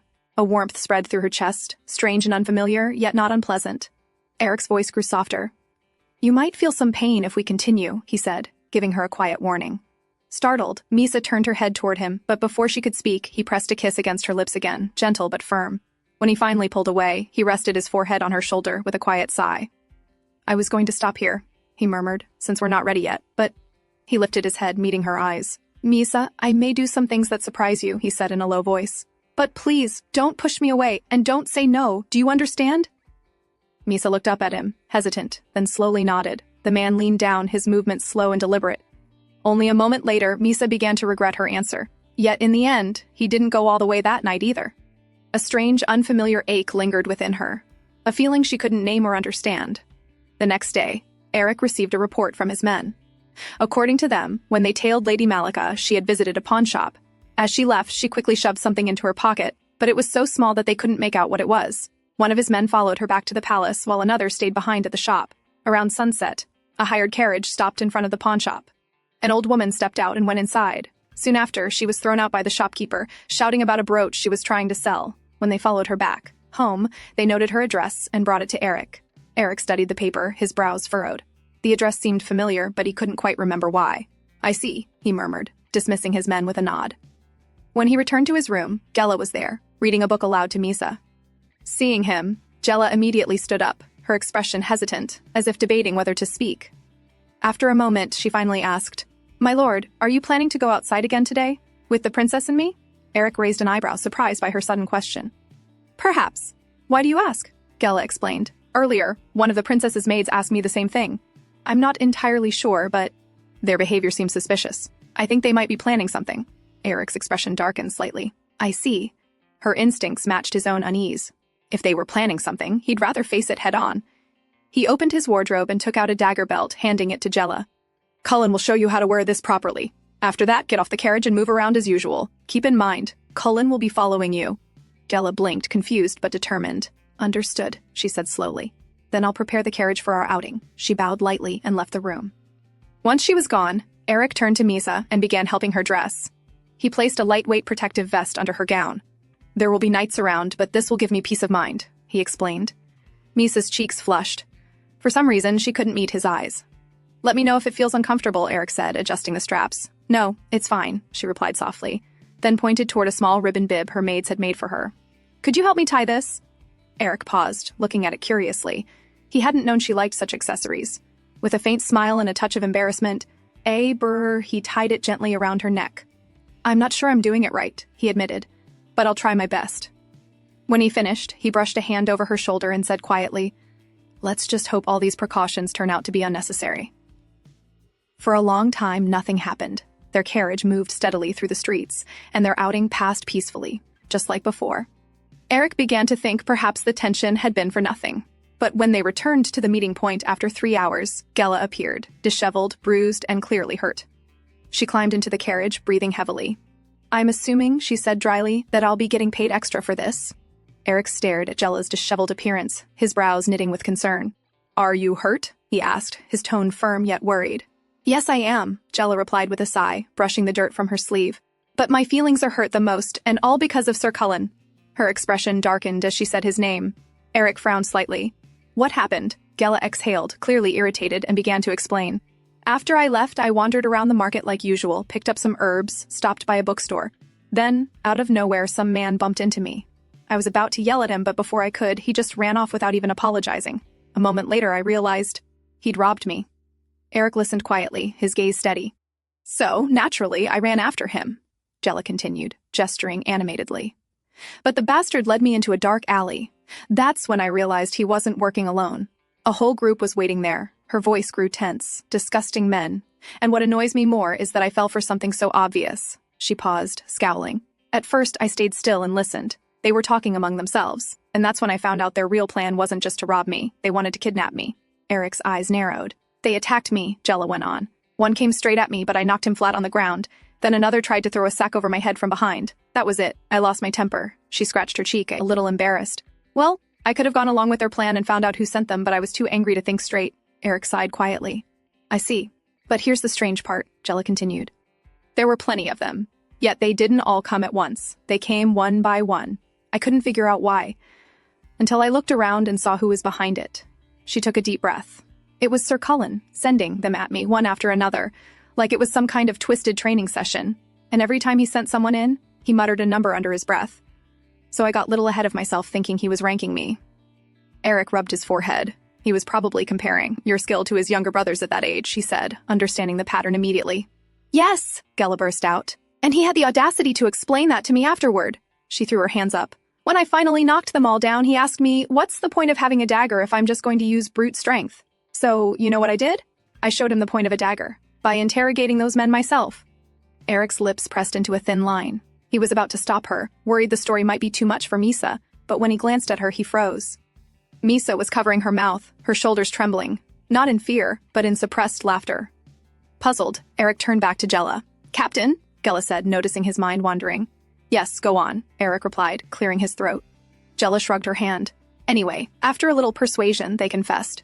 They were hired through a thieves' guild. The instructions were specific." Her voice grew heavy.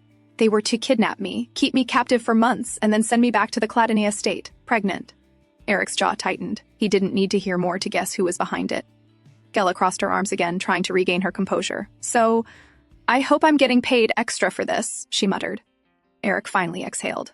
"I heard you were saving to buy a blacksmith shop in your hometown," he said calmly. "I'll purchase it with my own assets. It may take a few weeks, but by next month, the title deed will be in your hands." Gela's eyes widened. "Seriously?" she said, stunned. Eric nodded once. "Thank you," she said quickly, then looked down at her torn clothes and messy hair. "Well, since I'm in this state, I'll return with Sir Cullen."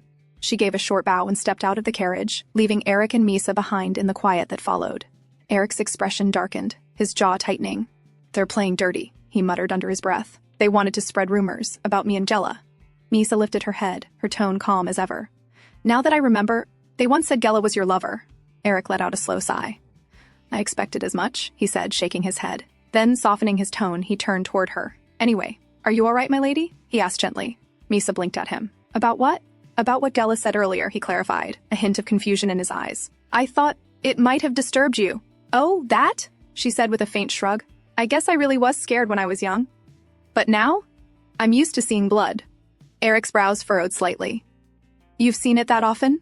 he asked quietly, his tone unreadable. "Actually," Misa began, looking away as if recalling something distant, "I kind of had a habit of laughing like a mad person. Sometimes I even had to sleep beside dead bodies. When I was young, I didn't have much choice. I had to prove I was truly mad." Eric said nothing, his gaze fixed on her. She continued in her usual matter-of-fact tone. "But about 2 years ago, the ladies-in-waiting started suspecting that I was gaining my senses back. By then, everyone close to me was already dead, so I couldn't sleep with dead bodies as often as before. her voice lowered slightly. After that, I came up with other crazy things, just to make sure they'd still believe I'd lost my mind. For a long moment, Eric simply stared at her. His chest felt heavy. He couldn't begin to imagine the kind of horror she'd endured since childhood. The loneliness, the fear she had disguised behind that false madness. There are still things you dislike and fear to this day, aren't there? He asked softly. Misa's eyes flickered toward him. I don't want to remember my childhood, she said quietly. And I don't want to talk about it.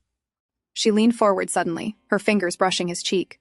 May I ask why you're asking me that? Eric didn't flinch. Because I'd like to understand you better, he replied calmly. Misa tilted her head, her expression unreadable.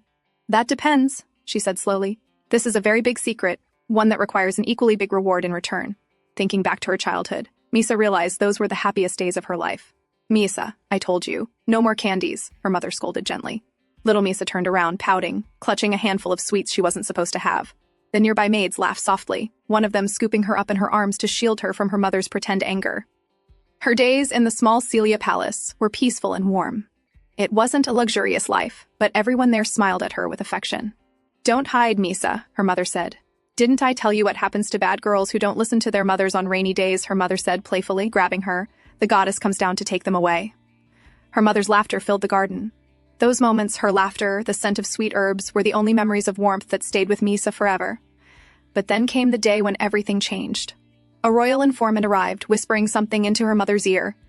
After that, her mother's smile faded. She looked worried the whole day. One day when the storm came, with thunder shaking the walls of Celia Palace, Misa remembered her mother's warning about the goddess coming down on rainy days. That was the day King Barmal barged into the palace. Her mother's voice trembled as she hurriedly pushed Misa under the bed. I'm afraid, Misa, Mommy has done something very bad. Even mothers must be punished if they do wrong. Do you understand? But let's hide together, Mother. I don't want you to be punished, little Misa cried, clutching her mother's dress. Her mother's eyes softened. There's nothing we can do, Misa. I'm sorry. And just like that, one by one, everyone in Celia Palace died. Before her end, her mother had whispered one last command. Hide here and pretend you've gone mad from seeing blood. Those were her final words, the key to Misa's survival. Perhaps her mother believed King Barmal's reign wouldn't last, that help would come soon. But no one came. 8-year-old Misa lived confined within the palace, surviving only by obeying her mother's final words. She had truly believed the goddess had come to punish her for not listening to her mother.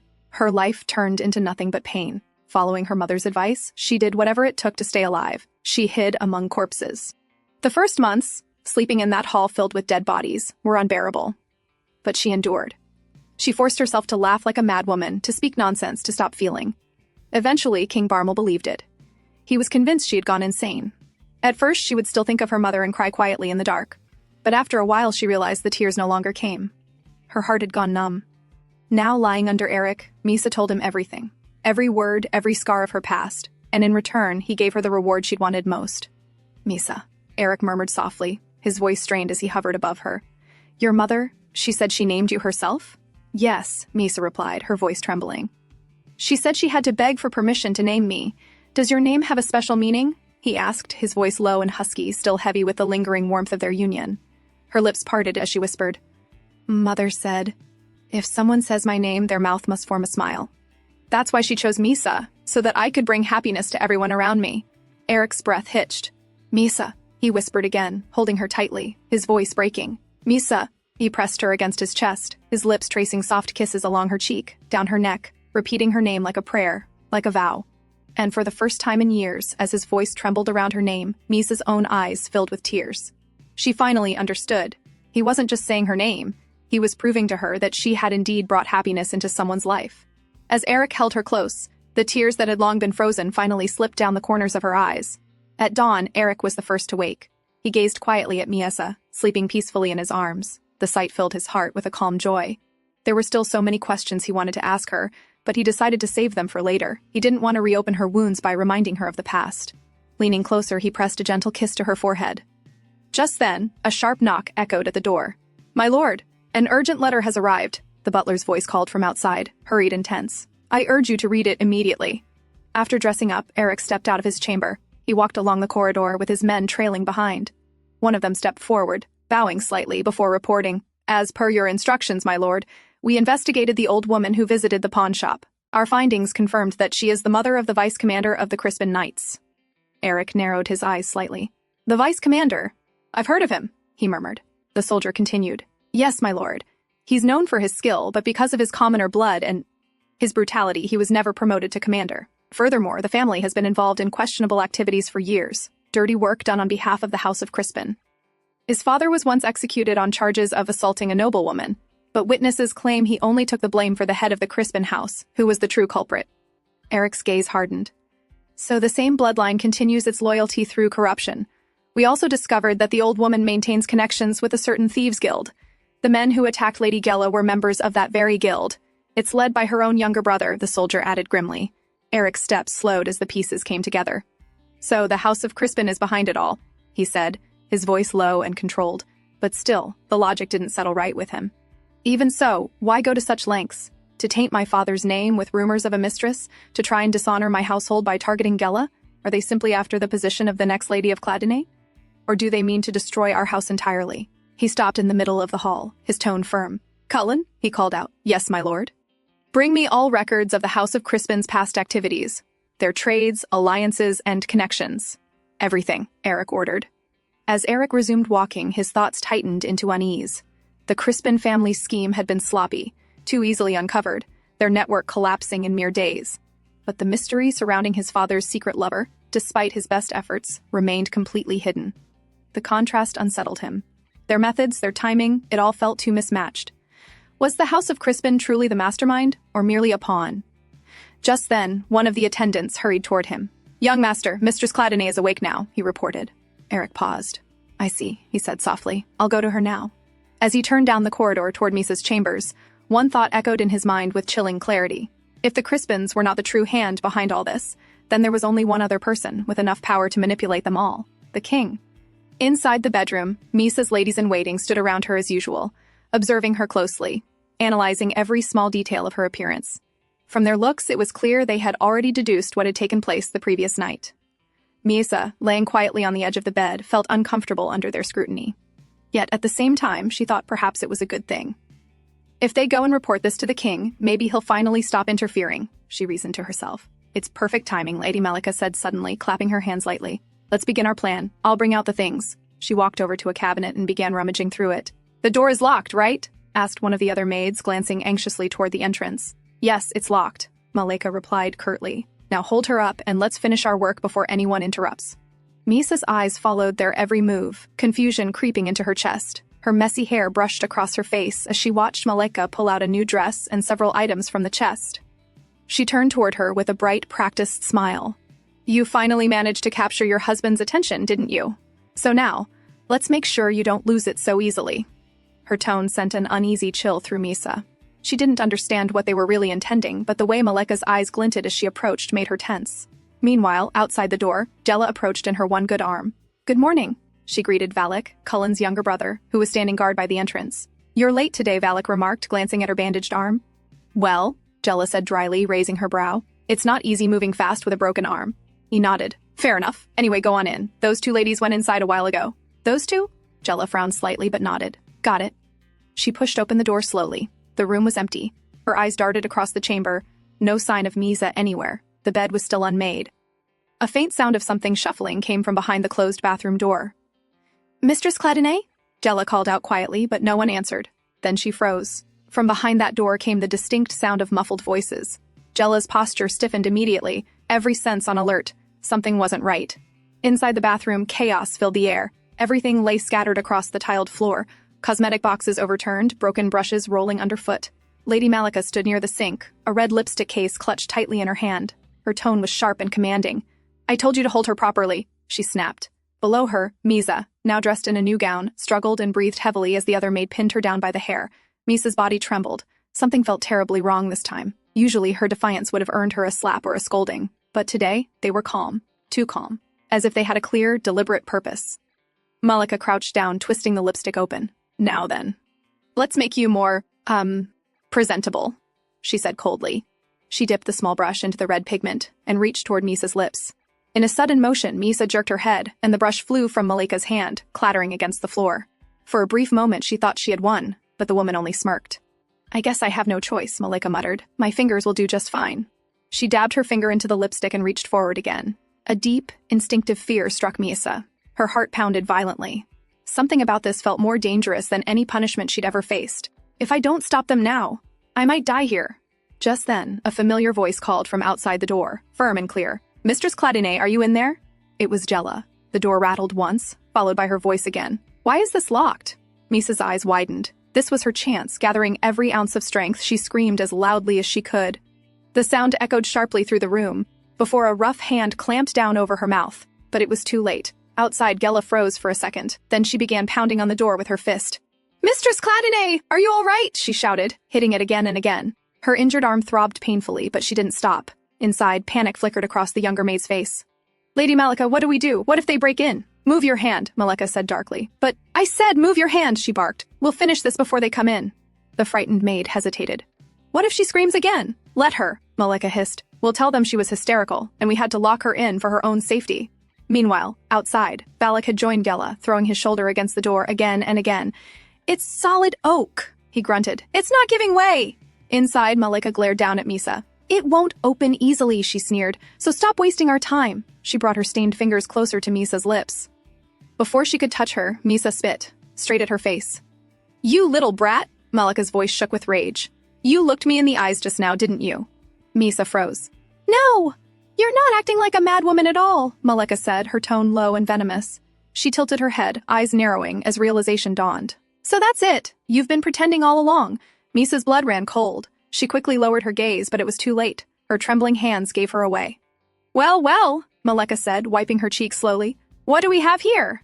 Outside, Gela and Valak were still struggling with the door when a sharp, commanding voice cut through the hall. What's going on here? They turned to see Eric approaching, his eyes like steel. Gela immediately stepped forward, breathless. Captain, something's wrong, she screamed. And the door's locked! He didn't waste a second. Step aside, he ordered. Valak and Gela moved instantly. Eric strode forward, drew back his leg, and slammed his boot into the door. Once, twice, 3 times. With a thunderous crack, the lock splintered and the door burst open. The scene inside made his blood run cold. Misa sat on the floor, her hair tangled, her gown half pulled, her frightened eyes darting down, while Malika stood frozen with the red-stained lipstick still in her hand. Eric's face darkened, his voice like ice. Tie them up. Lady Malika, startled by Eric's sudden entrance, stumbled back. Young master, it's not what it looks like. You must understand, she began hastily. But before she could finish, Gela lunged forward, fury blazing in her eyes. She grabbed Malika by the hair and yanked her back hard. How dare you lay a hand on Mistress Cladine, she shouted, her voice echoing through the marble walls. Malika shrieked in pain, trying to pull away, but Gela's grip only tightened. Eric's sharp gaze swept over the room, taking in every detail. The overturned chair, the lipstick-stained floor, the terror in Misa's trembling frame. He turned immediately toward her. Misa? He called softly, striding forward, his tone shifting from command to concern. Are you hurt? Misa, still sitting on the cold floor, looked up at him through her ruffled hair. For a moment, everything blurred, the noise, the shouting, even her own fear. All she could see was the man walking toward her, steady and protective. When he knelt beside her, the world seemed to still. Eric reached out gently, brushing aside the strands of hair sticking to her face. It's all right, he murmured, his voice low but firm. It's over now. He pulled her into his arms, holding her tightly against his chest. The familiar warmth and scent of him, steady and grounding, wrapped around her like a shield. Her body trembled, but slowly her grip on his coat tightened, clutching him as if afraid he might disappear. It's okay, he whispered again, his hand cradling the back of her head. No one will touch you now. Without looking back, Eric rose to his feet, still carrying her in his arms. He turned toward the doorway, his face dark with restrained fury. Behind him, Lady Malika struggled free from Gela's hold, shouting, Young master, please, you must listen to me. I have something important to tell you. That woman, she's deceiving you. She's only pretending to be... Eric stopped mid-step. The words froze the air. His grip on Misa instinctively tightened as he turned slightly, his expression unreadable. Malika's trembling voice continued, desperate. She's not what you think she is! In that instant, Eric's heart sank. His mind went cold. She knows the truth. Gela, gag her, Eric ordered curtly, before turning to leave. Without hesitation, Gela followed his command, swiftly forcing the cloth into Lady Malika's mouth to silence her. Later, she and Valak stood before Eric to report what they had found. She was holding a lipstick, Gela explained, her tone tense. She tried to put it on Mistress Cladine. It looked ordinary, but... She hesitated, glancing at Eric. Misa wouldn't have resisted that strongly, without a reason, Eric thought. He took the lipstick from her hand, smelling the content. The color looked harmless, but something about it felt wrong. It's suspicious, Gela added cautiously. Give me 2 days, I'll analyze it properly. Eric's expression hardened. Why bother taking that long? He said coldly. He walked back into the room where Malika was restrained, standing before her trembling form. Without a word, he opened the lipstick, scooped out some of its contents, and forced it into her mouth. Malika struggled violently, muffled screams echoing through the room, but her hands were tied too tightly. Within seconds, her body convulsed, her throat tightening as she choked violently. Foam gathered at her lips, and her face began to swell grotesquely, so distorted that it was no longer recognizable.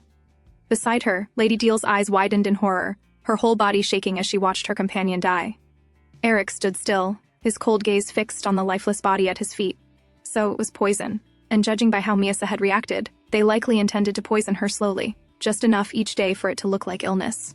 No immediate suspicion, no direct evidence. A quiet death, perfectly staged. It was a calculated move, one designed to pit House Cladenay against House Crispin, driving the two powerful families apart. Eric clenched his jaw. It all reeked of the king's handiwork. But the question remained, how far did the king intend to go? Did he plan to punish them for failing to protect the princess? Or simply watch both houses destroy each other for his amusement? Eric turned to the trembling maid beside the corpse. Lady Deal, he said calmly, his voice sending a chill through the air. Care to explain? As expected, she immediately broke down.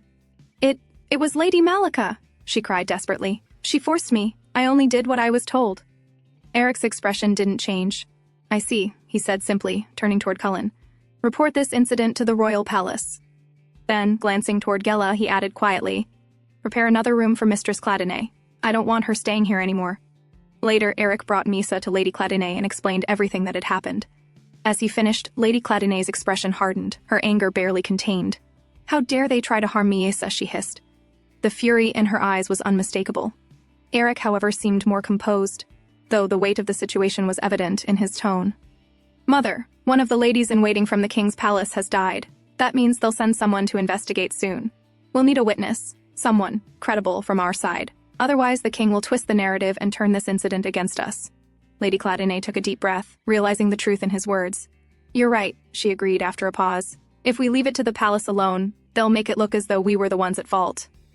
She thought for a moment, then said firmly, the new head of the House of Salakis should be the one. He only just inherited his position and isn't yet tangled in court politics. That makes him the safest choice, less likely to be influenced by the king.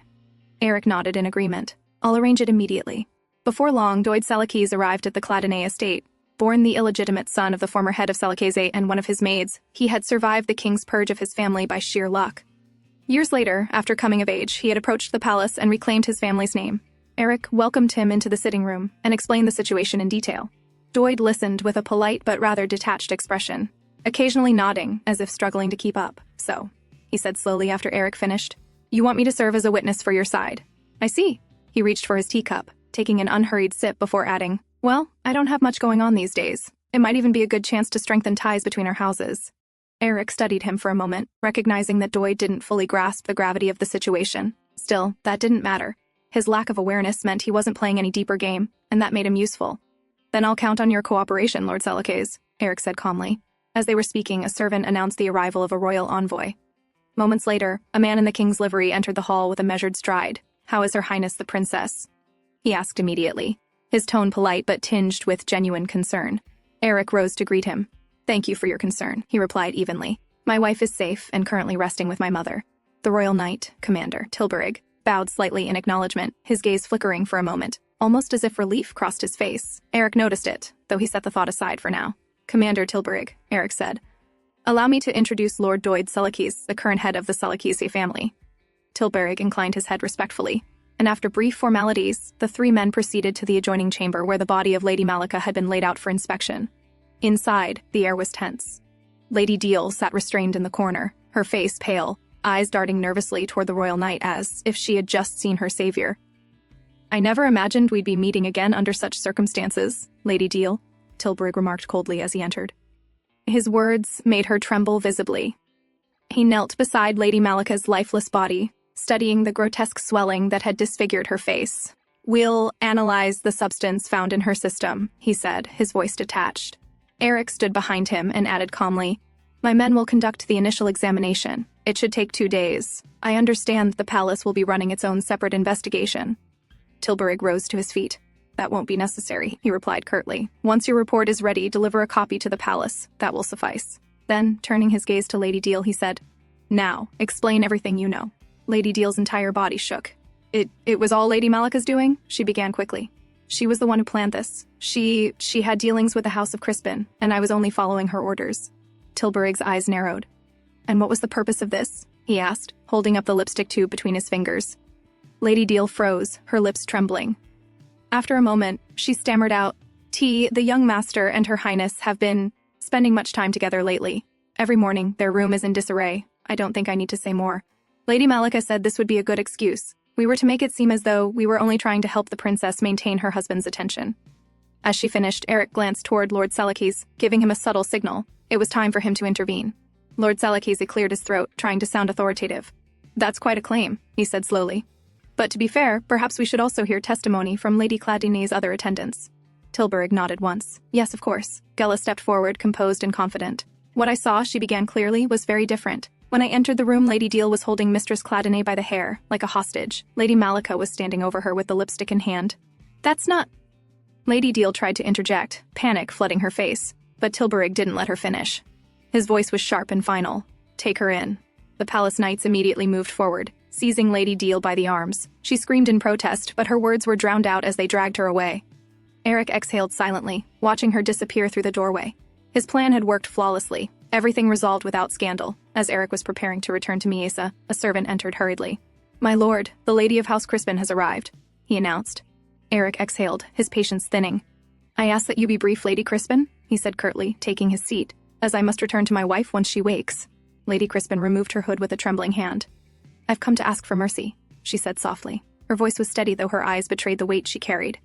She bowed her head before continuing. My parents, they were greedy.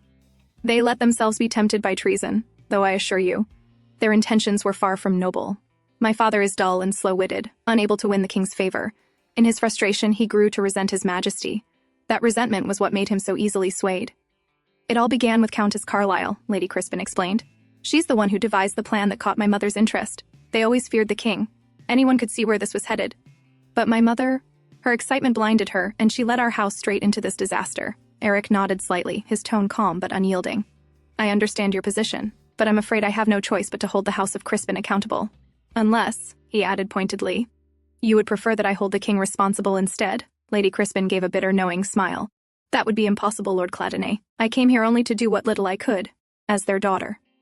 Eric studied her carefully, then asked, One more thing. Was your family behind my father's affair?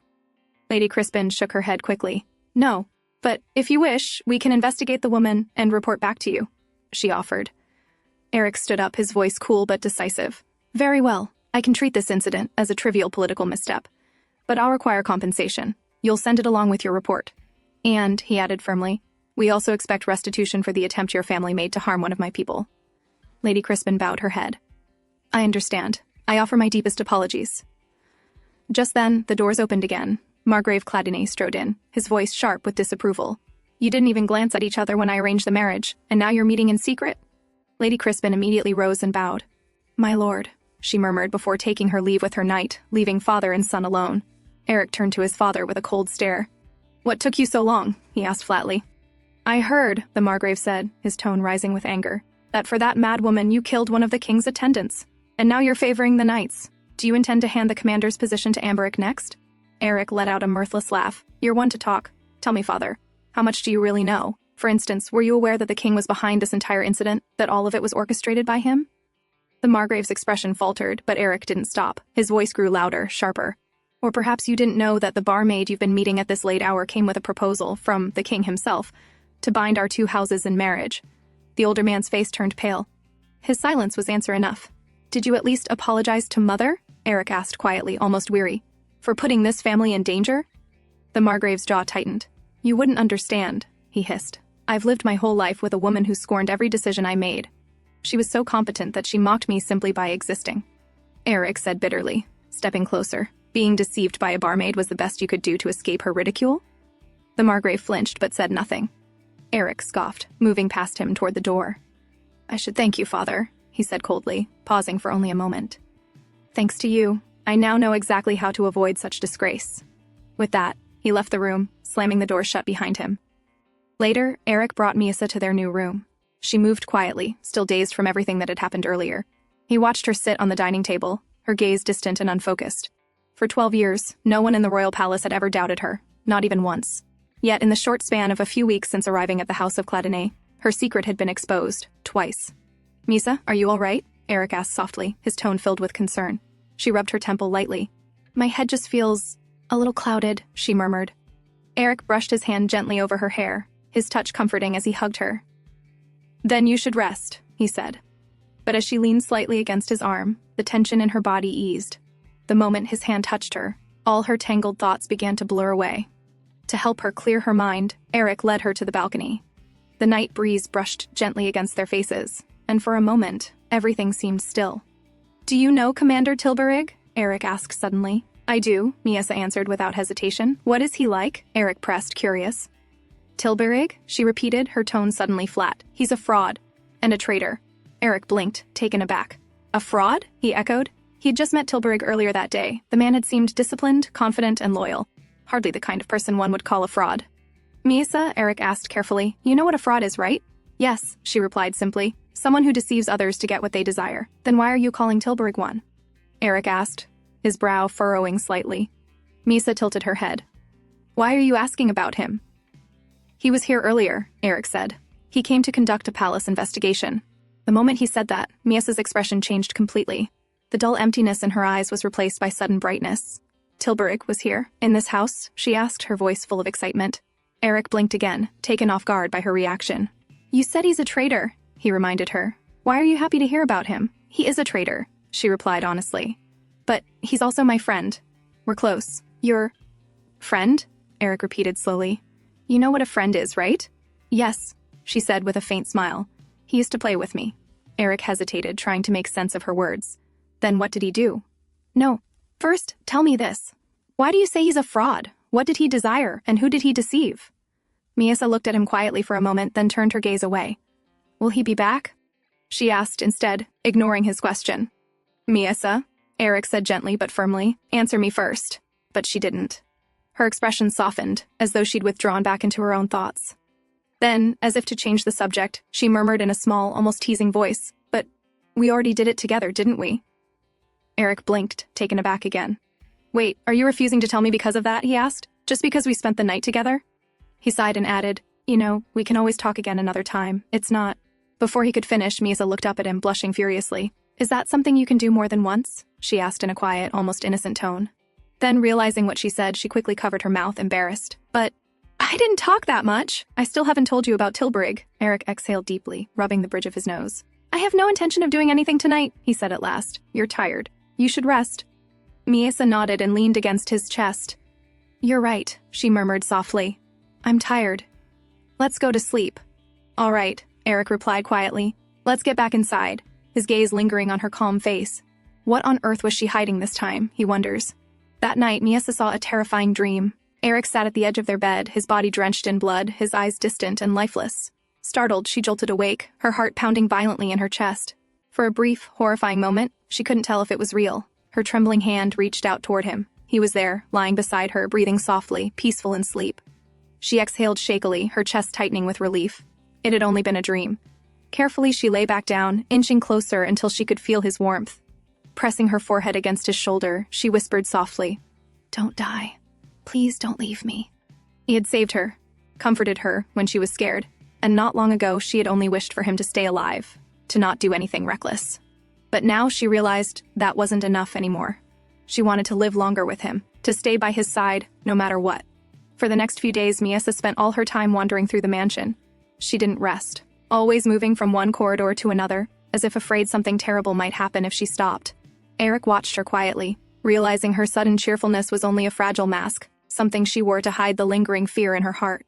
One evening, while Misa and Gela were resting in the changing area, tired from their endless walking, they suddenly heard raised voices echoing from inside. It was Lady Cladonnet and Margrave Cladonnet. Gela froze. They weren't supposed to overhear that conversation, but when she saw Misa curiously tilting her head toward the sound, she panicked and handed her a clean cloth. "Bite this, mistress," she whispered urgently, "and don't make a sound." Through the half-open window, the argument grew clearer. Margrave Cladonnet had finally brought up the matter of his affair, his voice trembling between guilt and anger. Lady Claddenay, however, remained calm, cold even. "I don't care," she said plainly. "I've never expected anything from this marriage. You played your role as husband, and for that, I'm grateful. But it's time you hand your position to Eric now," Margrave stammered, trying to justify himself, but she cut him off sharply. "We'll begin the preparations tomorrow. And don't worry, your lover will be safe." With that, Lady Claddenay turned and left, leaving her husband standing there, pale and defeated. Gella's hands trembled slightly. She knew they'd heard something they shouldn't have. Without another word, she quickly lifted Miasa onto her back and hurried down the hall before anyone noticed. As they passed a group of maids, one of them stopped them suddenly. "Ah, Gella," she called. "Do you know what kind of product Mistress Claddenay uses during her monthly period? Her ladies-in-waiting used to handle it, so we never intervened. But now that they're gone, we'll need to take care of it." Gella froze in her tracks. Her eyes widened. She hadn't even thought about that before.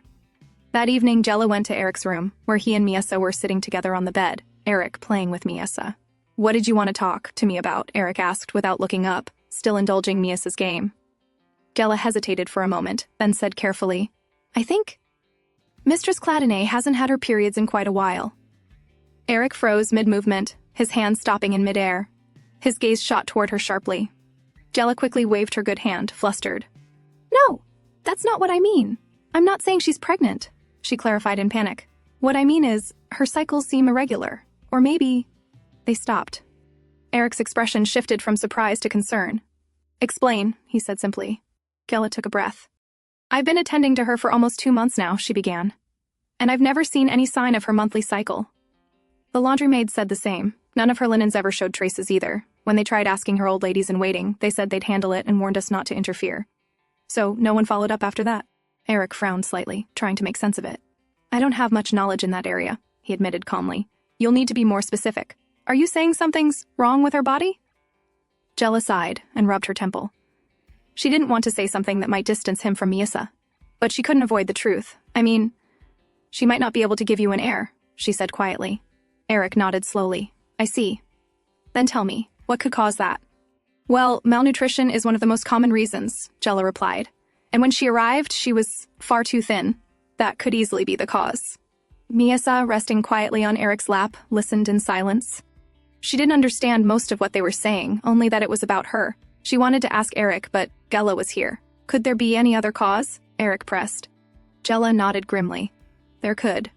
Judging by how her previous maids behaved, it's possible they were poisoning her slowly over time." Eric's expression darkened.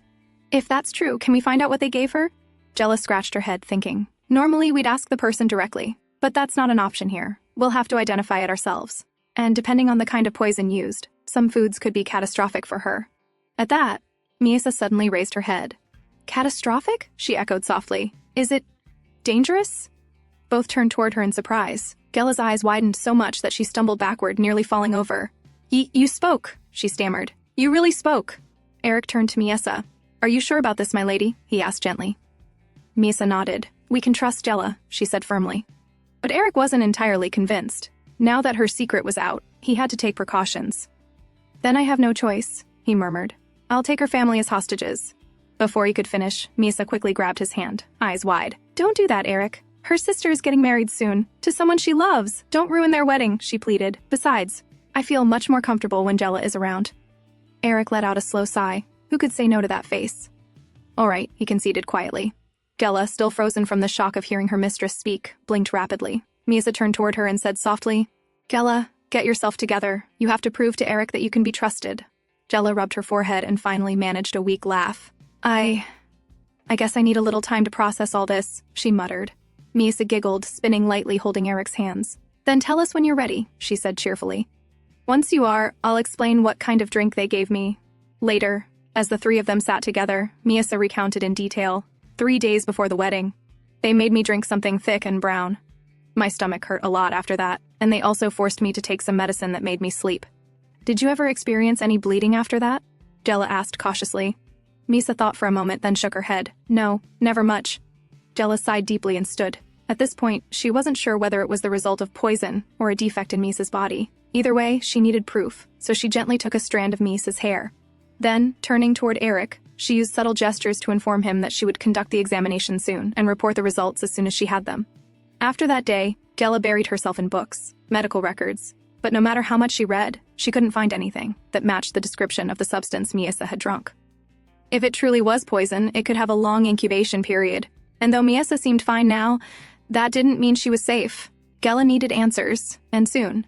She was so consumed by her research that she lost track of time and arrived late to attend to Miesa. By the time she reached the garden, Miesa was sitting with Lady Cladeny, playing quietly. The moment Gela stepped closer, her eyes instinctively lingered on Miesa.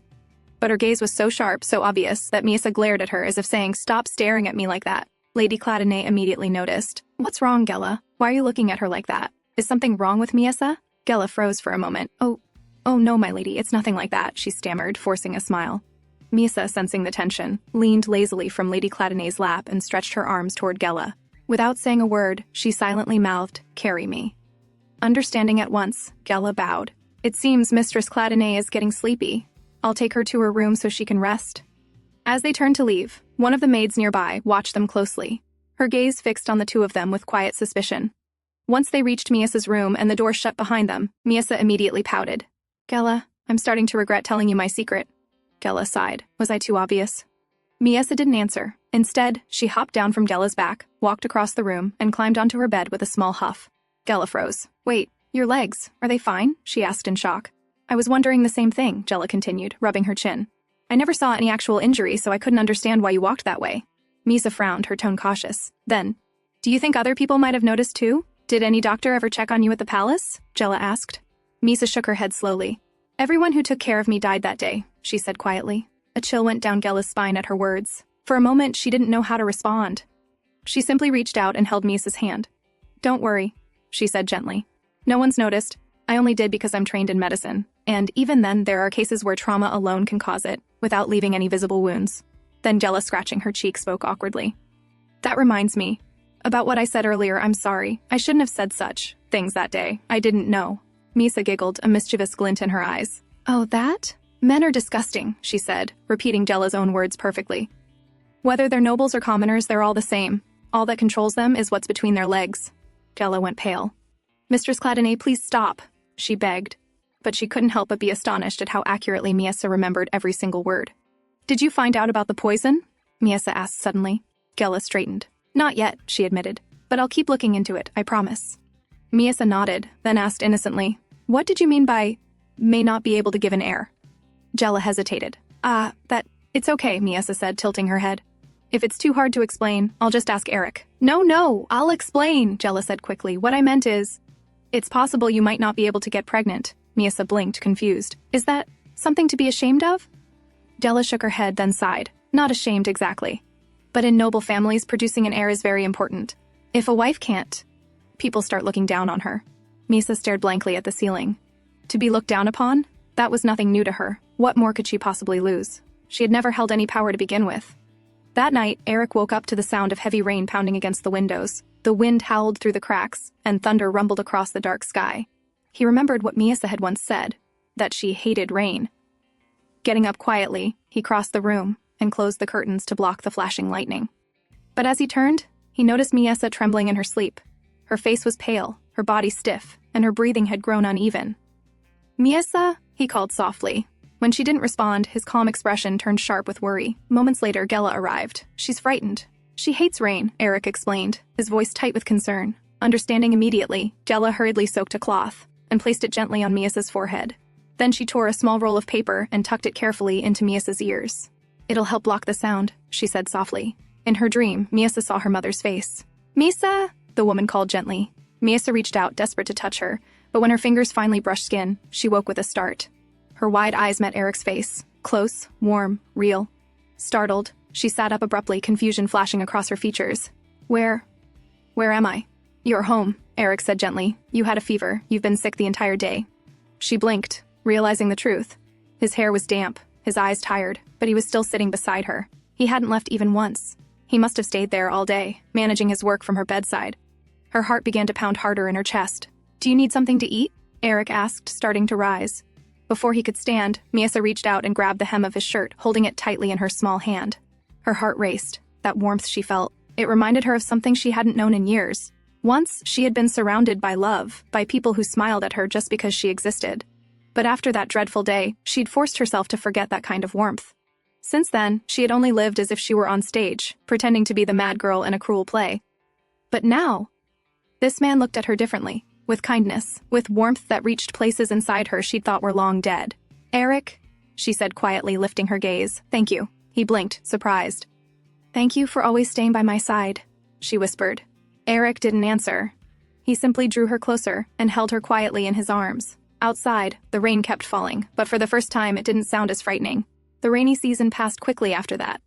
Eric stayed with her for 2 full weeks, rarely leaving her side. Thanks to his patience, Miesa no longer needed to block her ears every time it rained. She could even sit by the window and watch it, so long as there was no thunder. But now, as she sat beside him, she found herself unable to meet his gaze. Something stirred inside her whenever she looked at him. Something strange, new, and uncontrollable. "Miesa, what's wrong?" Eric asked softly, noticing her avoiding him. "It's nothing," she murmured, closing her eyes. Still unconvinced, he reached forward and brushed her forehead with his hand. "You don't have a fever again, do you?" When he couldn't tell, he placed his hand on his own forehead for comparison, leaning closer in the process. Their faces were only inches apart. Miesa's heart thumped violently. Her stomach fluttered with a sensation she didn't understand, and before she could stop herself, her fist flew. A light but sharp punch landed right on Eric's cheek. He froze, utterly still, the corner of his mouth twitching slightly, as if deciding whether to laugh or sigh. And Miesa's heart nearly stopped as she realized what she'd just done. The next morning, Gela entered Miesa's room carrying several newly delivered dresses, the ones Eric had ordered for her. "Mistress Cladonay," she said cheerfully, setting the boxes down, "the clothes have arrived. Would you like to try them on?" But Miesa stood quietly, her eyes distant. The guilt from last night still weighed on her. The memory of accidentally striking Eric's cheek wouldn't leave her mind. Eric was admired by everyone. People always praised how handsome and graceful he was. Even Gela and the maids sometimes whispered about him with admiration. And yet, he was the one who had seen her at her worst. The thought of that disgusted her. Why did she care so much about what he thought? She didn't understand it herself. He had said he was only kind to her because she was part of his family now. And though they had shared their wedding night, that too had only happened after she'd begged him, pleaded with him. So what exactly did she want from him? Her heart ached when she realized she wanted him to want her, not out of duty, not out of pity, but because he truly desired her, and lately, he hadn't even kissed her. "Gela," she said suddenly, lying on the grass in the garden, her hair spread beneath her. "I read that noble women put colors on their faces. Makeup, they call it?" "Yes," Gela replied, adjusting the hem of Miesa's new dress. "Why are you suddenly curious about that?" Miesa's heart jumped at the question. Why indeed? Why did she want to know something like that? Embarrassed, she quickly diverted the topic. "Have you ever tried it?" Gela laughed. "Oh no, not for people like us commoners. We have to spend our coins on more important things before paint and powder." Miesa tilted her head, thinking. Then she began murmuring numbers to herself, calculating how much the Cladonay household might be spending on supplies, food, and salaries each year. Gela blinked, stunned. "You're really amazing, Mistress Cladonay," she said, genuinely impressed. "You remember every figure so easily." "Amazing? Me?" Miesa asked, surprised. "Yes, of course," Gela said with a smile. "Not everyone can do what you just did." Miesa leaned forward eagerly, her eyes shining. "Am I really that amazing, Gela?" Gela nodded with certainty. "You are." Realizing how happy she was to hear that, Miesa quickly leaned back, face flushed. Why did she enjoy the praise so much? Trying to hide her embarrassment, she changed the subject again. "Gela, could you teach me those signs you used to talk with Eric sometimes?" "Sign language?" Gela asked. "Wouldn't it be better to ask the young master to teach you himself?" Miesa shook her head quickly, smiling shyly. "No, let it be our secret. I want to surprise him." Gela chuckled. "As you wish, Mistress Cladonay." Meanwhile, Eric sat in his study, resting his chin on one hand, his fingers brushing the faint red mark still lingering on his cheek.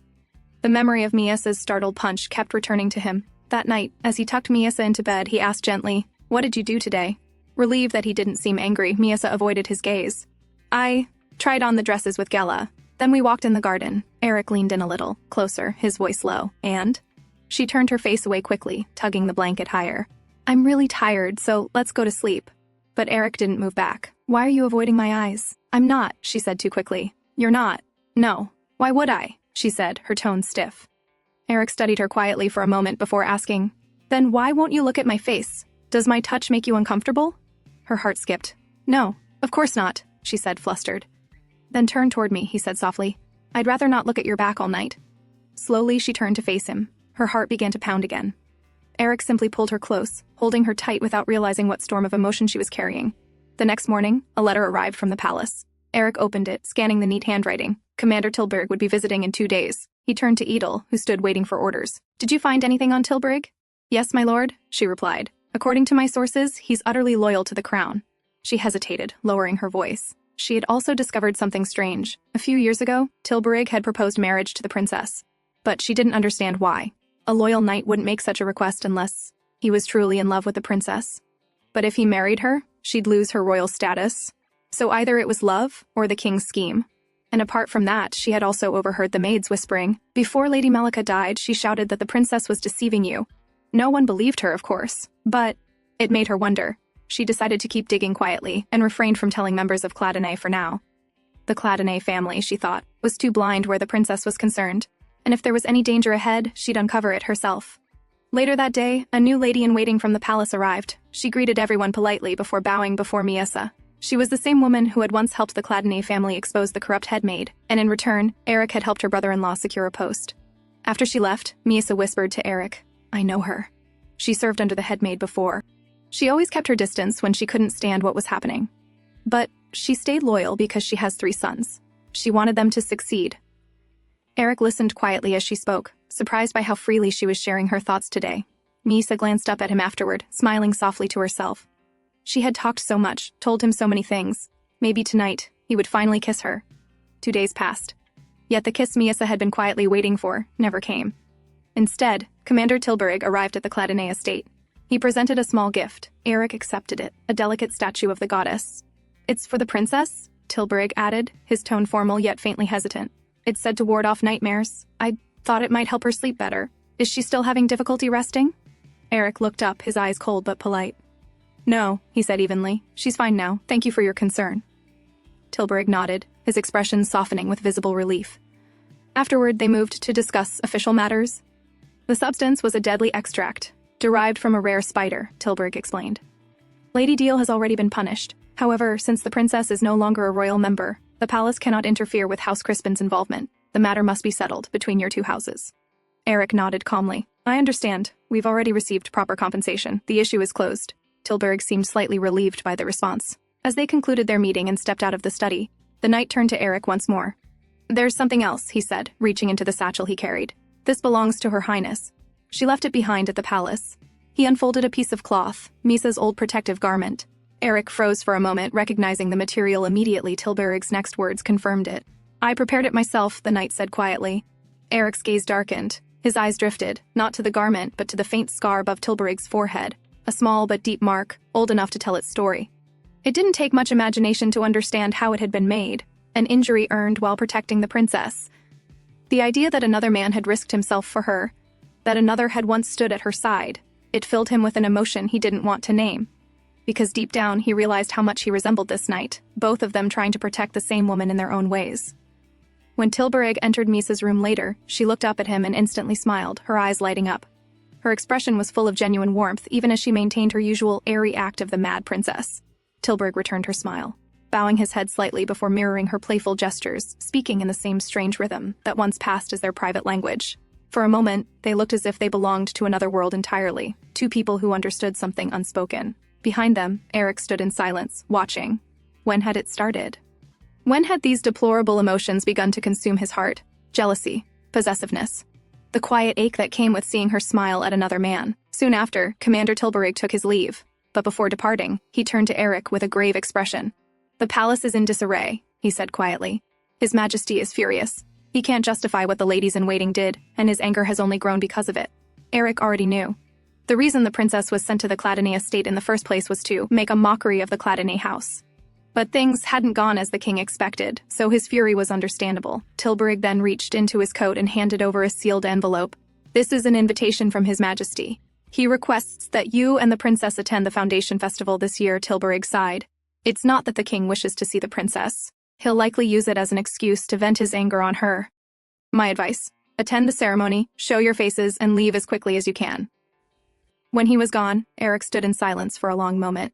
He knew that just showing up won't be enough to calm the king. That night, he lay in bed with his head resting on Misa's lap. She looked down at his thoughtful expression.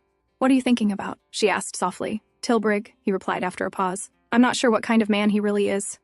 But didn't I already tell you? She murmured. You said he's a fraud and a traitor, Eric reminded her. And yet, when he came here, you smiled at him so brightly, as if you were overjoyed to see him. Miasa blinked, startled by his tone. Why does he sound angry? She wonders. Eric exhaled, sitting up beside her. We've been invited to the palace, he said. Her expression fell the moment she heard the news. Are you worried? Eric asked, watching her reaction closely. When she didn't answer, he reached out, brushing her hand gently. Don't be. If anything happens, I'll protect you. Miasa lowered her gaze, saying nothing. And, since things have come to this, he continued, I'm considering meeting with Archduke Cargill beforehand. If something happens... No, Miasa cut him off sharply. Her body trembled. I won't make that face again, she whispered desperately. But please, don't do anything. Miasa... He reached out, confused by her fear. What are you afraid of? The king? He may be powerful, but he can't harm the House of Cladney without reason. She shook her head hard. No, she repeated, her voice trembling. She wrapped her arms around him. Please, she pleaded again, her voice breaking. Don't do anything dangerous. Miasa, he said softly, his hands resting on her arms. What is it that torments you this much? What are you hiding from me? But Miasa didn't answer. She just shook her head and clung to him. After a long silence, she whispered, I just want you to smile and be happy. And with that, she slowly drifted to sleep in his arms. Eric sat awake for a long while afterward, staring down at her peaceful face, the way she trembled when he mentioned the king, the way she avoided every question about Tilburg. It all lingered in his mind.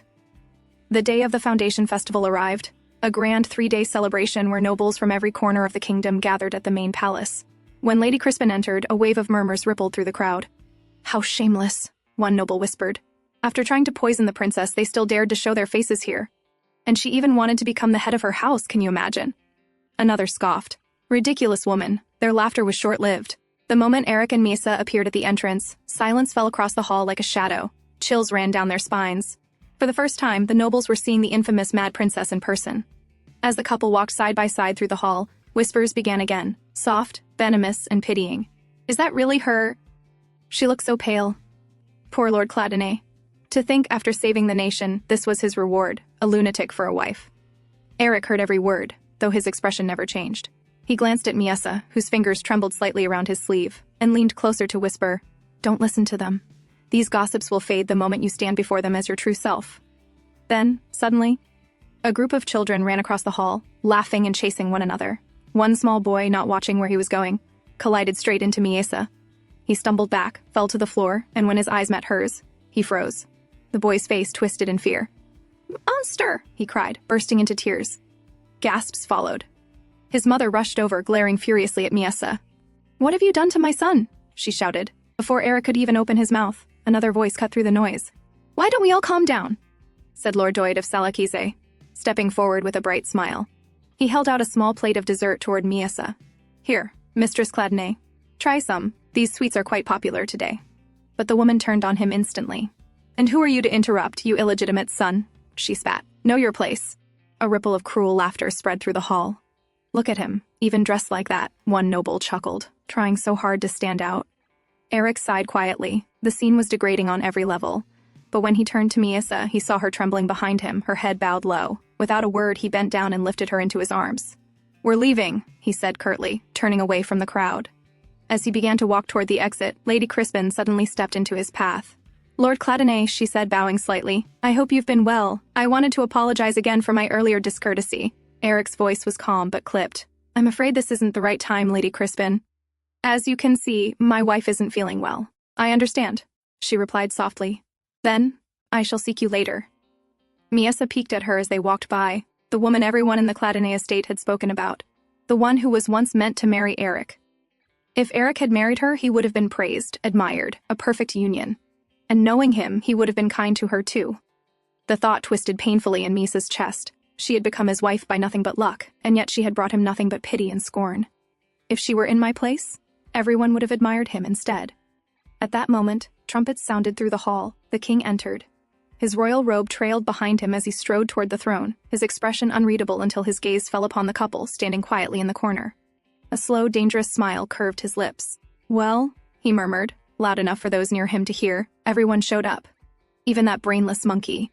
His gaze fixed on Miasa, then shifted to Eric. That calm, composed face, that serenity, that infuriating steadiness that the king could never shake. It burned him. Because no matter how hard he tried, Eric Cladney always looked untouchable. The woman sitting on the ground beside the king's throne slowly looked up. It was Anika, the king's concubine. She reached out, lightly brushing her fingers against Burmal's cheek. "Your Majesty," she said sweetly, "how long must I wait for my present?" Burmal glanced down at her, his expression indifferent. "Present? You promised me," she said, her tone playful, "that you'd chop that monkey's head off and give it to me as a gift. I hope you haven't forgotten." Burmal's eyes narrowed slightly. "And why would you want something like that?" Anika smiled faintly. "Just curiosity," she replied softly. "I want to see if that monkey will still have that insane smile on her face, even after her head is separated from her body." She rose from the floor, setting herself gracefully on the king's lap. "Wouldn't you like to see that too, Your Majesty?" she whispered. Burmal gave a low laugh. "You're nothing but a pathetic monkey yourself," he said coldly. "Yet you still dare to flirt and bat your lashes at me just because you're treated a little better." Before Anika could respond, Seelath, the court palatine, entered and bowed deeply. "Your Majesty," he said, "Master and Mistress Cladinay have arrived. They've been standing quietly in the corner, as if they don't wish to attract your attention." He hesitated, then added, "It seems they've grown a bit too confident, believing that in the outskirts the House of Cladinay holds more power than the crown." A sharp crack echoed through the hall as Burmal's hand struck Seelath across the face. "Enjoying yourself?" the king asked dangerously. "How dare a pathetic insect like you speak about the crown's authority?" Seelath shook his head. "Of course not, sire. I only meant to warn you out of loyalty. I don't wish for the princess's husband to develop any wrong ideas." Burmal's gaze shifted across the hall. His eyes found Miessa and Eric, still standing silently in the corner. "I suppose you're right," he said slowly. "How can I allow my precious sister to stand in a corner all night long? Go, let Master Cladinay stand somewhere I can see him." Seelath bowed again and left quickly to carry out the order. Anika, still sitting stiffly, turned to the king. "Your Majesty, there are still 2 more days of the festival," she said carefully. "You don't need to act so—" Before she could finish, Burmal's hand shot out, gripping the back of her head. "Anika," he said, his voice low and dangerous. "That monkey is my toy, and no matter how much you flirt or act like a cute pet, you'll never amuse me the way she does." He yanked her hair harder, forcing her to look up at him, because even though she's insane, she's quiet, obedient, and she knows who her master is. "And right now," he hissed, "Master Cladinay is the one holding my amusement. Do you understand how much that irritates me?" He released her hair suddenly, his voice colder. "And I don't recall giving you permission to crawl onto my lap." With that, he pushed her off him. Anika fell hard onto the marble floor, gasping. Burmal leaned down, his voice a harsh whisper near her ear. "Do what you do best," he said, "cower at my every glance. Everyone should bow to me, flinch at even the slightest twitch of my brow." "Because I," he said slowly, "am the only one in this kingdom who received the goddess's blessing. I am special." On the other side of the hall, where Eric was quietly conversing with Lord Selakizi, 2 men approached them. One was Viscount Malika, the husband of Misa's late lady-in-waiting who had died attempting to poison her. The other was Count Carlyle, whose wife had been the one to plant that very plan in Lady Crispin's mind. In short, both were nothing more than the king's lackeys. "The princess looks rather listless," one of them murmured, his tone mocking. "I hope you haven't been keeping her locked away." Their smirks made their intention clear. They were there to insult the House of Cladinay. "Of course not," Eric replied evenly, knowing exactly what they were trying to provoke. "I would never treat my wife that way. She spends most of her time outside in the garden." "I see how things are going for the House of Cladinay these days," Count Carlyle said with false sympathy. "I heard you're to inherit your father's position soon. Some of the higher-ups seem to oppose it, but feel free to come to us if you ever need advice." Eric sighed quietly. Advice, from them, of all people, was the last thing he needed. Before he could respond, Lord Salakis stepped forward with a grin and casually wrapped an arm around Eric's shoulder. "I'm sure there's no one more suited for that position than Master Cladinay," he said playfully, his tone light but steady. Eric frowned slightly. They had rarely met, yet Salakisi always spoke as though he were on his side. "But I suppose the real problem lies elsewhere," another voice came. Before anyone could reply, Seelath approached. "If you become the head of the House of Cladinay," he said smoothly, "then naturally the princess will become the lady of the house. It's only reasonable that some would oppose that decision. After all, the princess is quite frail. Fulfilling the duties of the house would be beyond her capabilities. So you see, they're not opposing you, Lord Cladinay, they're opposing your wife." Eric's expression hardened. "As an outsider, you have no right to decide whether my wife is suitable or not," he said, his voice calm but edged with warning. "And as you can see, she's unwell, so please excuse me." He turned to leave, but Seelath wasn't finished. "It seems the son of Cladinay is deeply affectionate toward his wife," he said with a mocking smile. "Or perhaps it's her condition that pleases you in the bedroom?" Eric froze mid-step. A few chuckles followed from the king's lackeys, echoing crudely in the hall. "But I suppose it's understandable. Selath continued, stepping closer. The princess is beautiful, after all. To tell you the truth, I was quite surprised when I saw her today. I hadn't noticed it when she was young, but now that she's grown. He leaned forward, lowering his voice. I realized just how much she resembles her mother. His hand landed on Eric's shoulder as his gaze slid toward Misa, still resting quietly in Eric's arms. Looking at her, Selath murmured, his tone dripping with insolence. Brings back memories of those days. The late queen was truly a beautiful woman. So I can completely understand your attraction to her. The words barely left his mouth before Eric's anger flared. His hand shot up, gripping Selath's shoulder tightly, and with a sharp motion he shoved him back. The one who had contributed the most to making Burmel the king was none other than Palatine Selath. From childhood, Burmel had shown violent and unstable tendencies, and because of that, the late king had originally intended to pass the crown to one of his other sons. But Selath, who was the first to catch on to this, quietly incited Burmel's mother and her family, the House of Selakizi, to act. Following his suggestion, they murdered all the other princes, ensuring that Burmel became the sole heir to the throne. But before the crown could be formally passed to Burmel, a daughter was born between the late king and his third queen, and soon after that child's birth, the late king suddenly met a mysterious demise. Once Burmel took the throne, Selath immediately turned against the very family that had helped him. He caused internal conflict within the House of Selakiz, making them fight among themselves, which greatly weakened their once mighty power. Then, he struck the final blow by accusing them of being the ones who murdered the late king. To Burmel, he had said that in order to protect the authority of the crown, his mother's family had to be wiped out completely. And so, the House of Selakiz was destroyed, while Selath rose to become the king's most trusted confidant, second only to the crown itself. He was, in every sense, the most powerful man in the palace after the king. What do you think you're doing? Eric's voice was cold and dangerous. In his arms, Misa's heart trembled. She prayed silently that he wouldn't do anything reckless to anger this man. Master Cladine, Selath said, his sharp eyes narrowing. Your demeanor is a little disappointing. I only wish to be on good terms with the House of Cladine. After all, you're the hero who saved the kingdom of Asquiller. If that's what you wanted, Eric replied through clenched teeth. You should have refrained from being disrespectful to my wife. Selath gave a short, dry laugh. To be honest, your marriage surprised me, he said casually. I always wondered who His Majesty would send the princess off to. Who would have thought that you'd be the lucky man? Eric's gaze hardened, but Selath continued, his tone deliberately provoking. Especially since His Majesty even refused a suitor. Sir Tilburig, wasn't it? The man who saved him during that assassination attempt. Eric's expression faltered for a brief moment. The mention of Tilburig was a blow. He knew the man had shown concern for Miesa, but he had never imagined that he had once proposed marriage to her. Seeing his reaction, Selath smirked. What, you didn't know? He asked mockingly. But it was unrequited love, of course. I doubt the feelings were mutual, considering the princess's condition. That was enough. Eric's hand shot out, grabbing Selath by the collar. His eyes burned with fury as he hissed, enough, from the corner of the hall. The king had been watching the scene unfold all along. Master Cladine, Burmel said at last, amusement curling his lips. For a man who always seemed carved from stone, you have a surprisingly expressive face. His tone was light, but everyone in the hall understood the warning hidden beneath his words. However, Burmel continued lazily, it would be a pity if such a joyful occasion were interrupted like this. It was an indirect command to back off. Then, rising from his throne, he turned his sharp gaze toward Miesa. Miesa, why don't you come here and say hello to your brother? He said, his voice mockingly gentle. It's been such a long time since I've seen your face. I've missed my dear sister.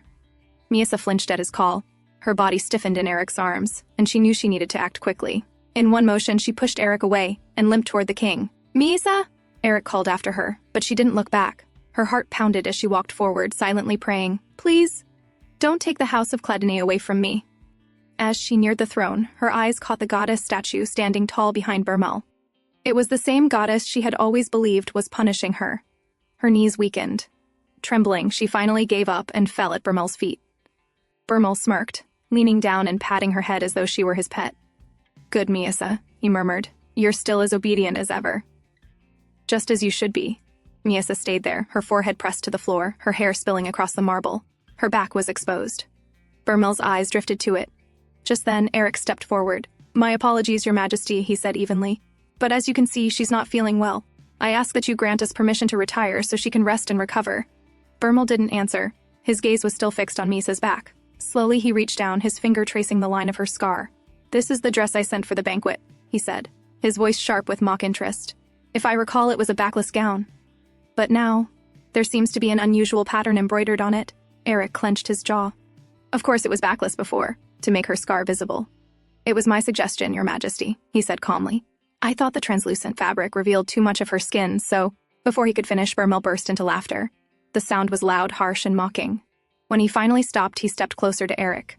"As if anyone in this palace hasn't already seen that," he said softly. "But I suppose, being her husband, you'd be more attentive to her than the rest of us. So much so that you'd even show a possessive claim on a wife like her." His voice was laced with cruelty. "Though I can understand. I've heard of men who are partial to women driven insane. Women who can no longer comprehend what's being done to them." The king laughed loudly, his cruel words echoing through the hall as murmurs spread among the nobles. Eric had known this was coming. From the moment the dress had arrived, he'd understood that they wouldn't escape the king's attempt to humiliate them, but he hadn't imagined it would be this brutal. Burmel wasn't finished. "Who would have thought," he said with a smirk, "that the young master of Cladine would have such perverse tastes in women?" Laughter erupted around them, mocking, pitiless. Eric sat there silently, holding Miasa close. He had known humiliation awaited them, but not this. And now, watching the scene before him, he realized something. This was not just cruelty. This was the reality of the palace Miasa had lived in for years. How much suffering had she endured here? Why had she never told him anything? Countless emotions swirled inside him. Burmel's voice cut through the silence again. "I should use this occasion to get closer to both of you," he said lightly. "How about you two stay in the palace for the rest of the festival?" Eric rose slowly, still holding Miasa in his arms. "Your Majesty's offer is most generous," he replied, his tone polite but his gaze cold. "However, I'm afraid we must decline." Burmel's eyes narrowed. "If I offer an alternative," Eric said with a cold voice, "perhaps we can visit the palace every day instead." Hearing that, Misa's heart pounded with dread. She began pushing against Eric's chest, trying to calm the situation, to stop him before things went further. And in that moment, Eric realized, despite everything he had done, all his efforts, the distance between them remained exactly as it had been on the first day they met. Burmel stepped closer, patting Eric's shoulder. "I hope," he said softly, "you won't brush off my hospitality." Eric said nothing. He understood now. He had no choice. And that helplessness burned inside him like acid. For the first time, he thought that if Misa truly were the senseless madwoman everyone believed her to be, perhaps, he wouldn't feel this hollow, this betrayed. "Since both her ladies-in-waiting are gone," Burmel said suddenly, smiling, "I've decided to assign her a special attendant during her stay, someone who knows Misa better than anyone." He turned toward the entrance. A woman stepped forward and bowed gracefully. "Good day. I am Namiera, the head lady-in-waiting of the palace," she said with a smile. "I look forward to serving you, Mistress Cladine." In Eric's arms, Miasa trembled. Though she continued her act as the madwoman, her body stiffened completely at the sight of the woman. And in that moment, a chilling thought struck Eric. If Miasa were ever to tell him everything that had happened to her, would he truly be able to handle the truth? And that's a wrap! Thanks for watching! Don't forget to like and share your thoughts in the comments. If you enjoyed this and want to be part of our growing community, hit join to support the channel. Take care and see you soon!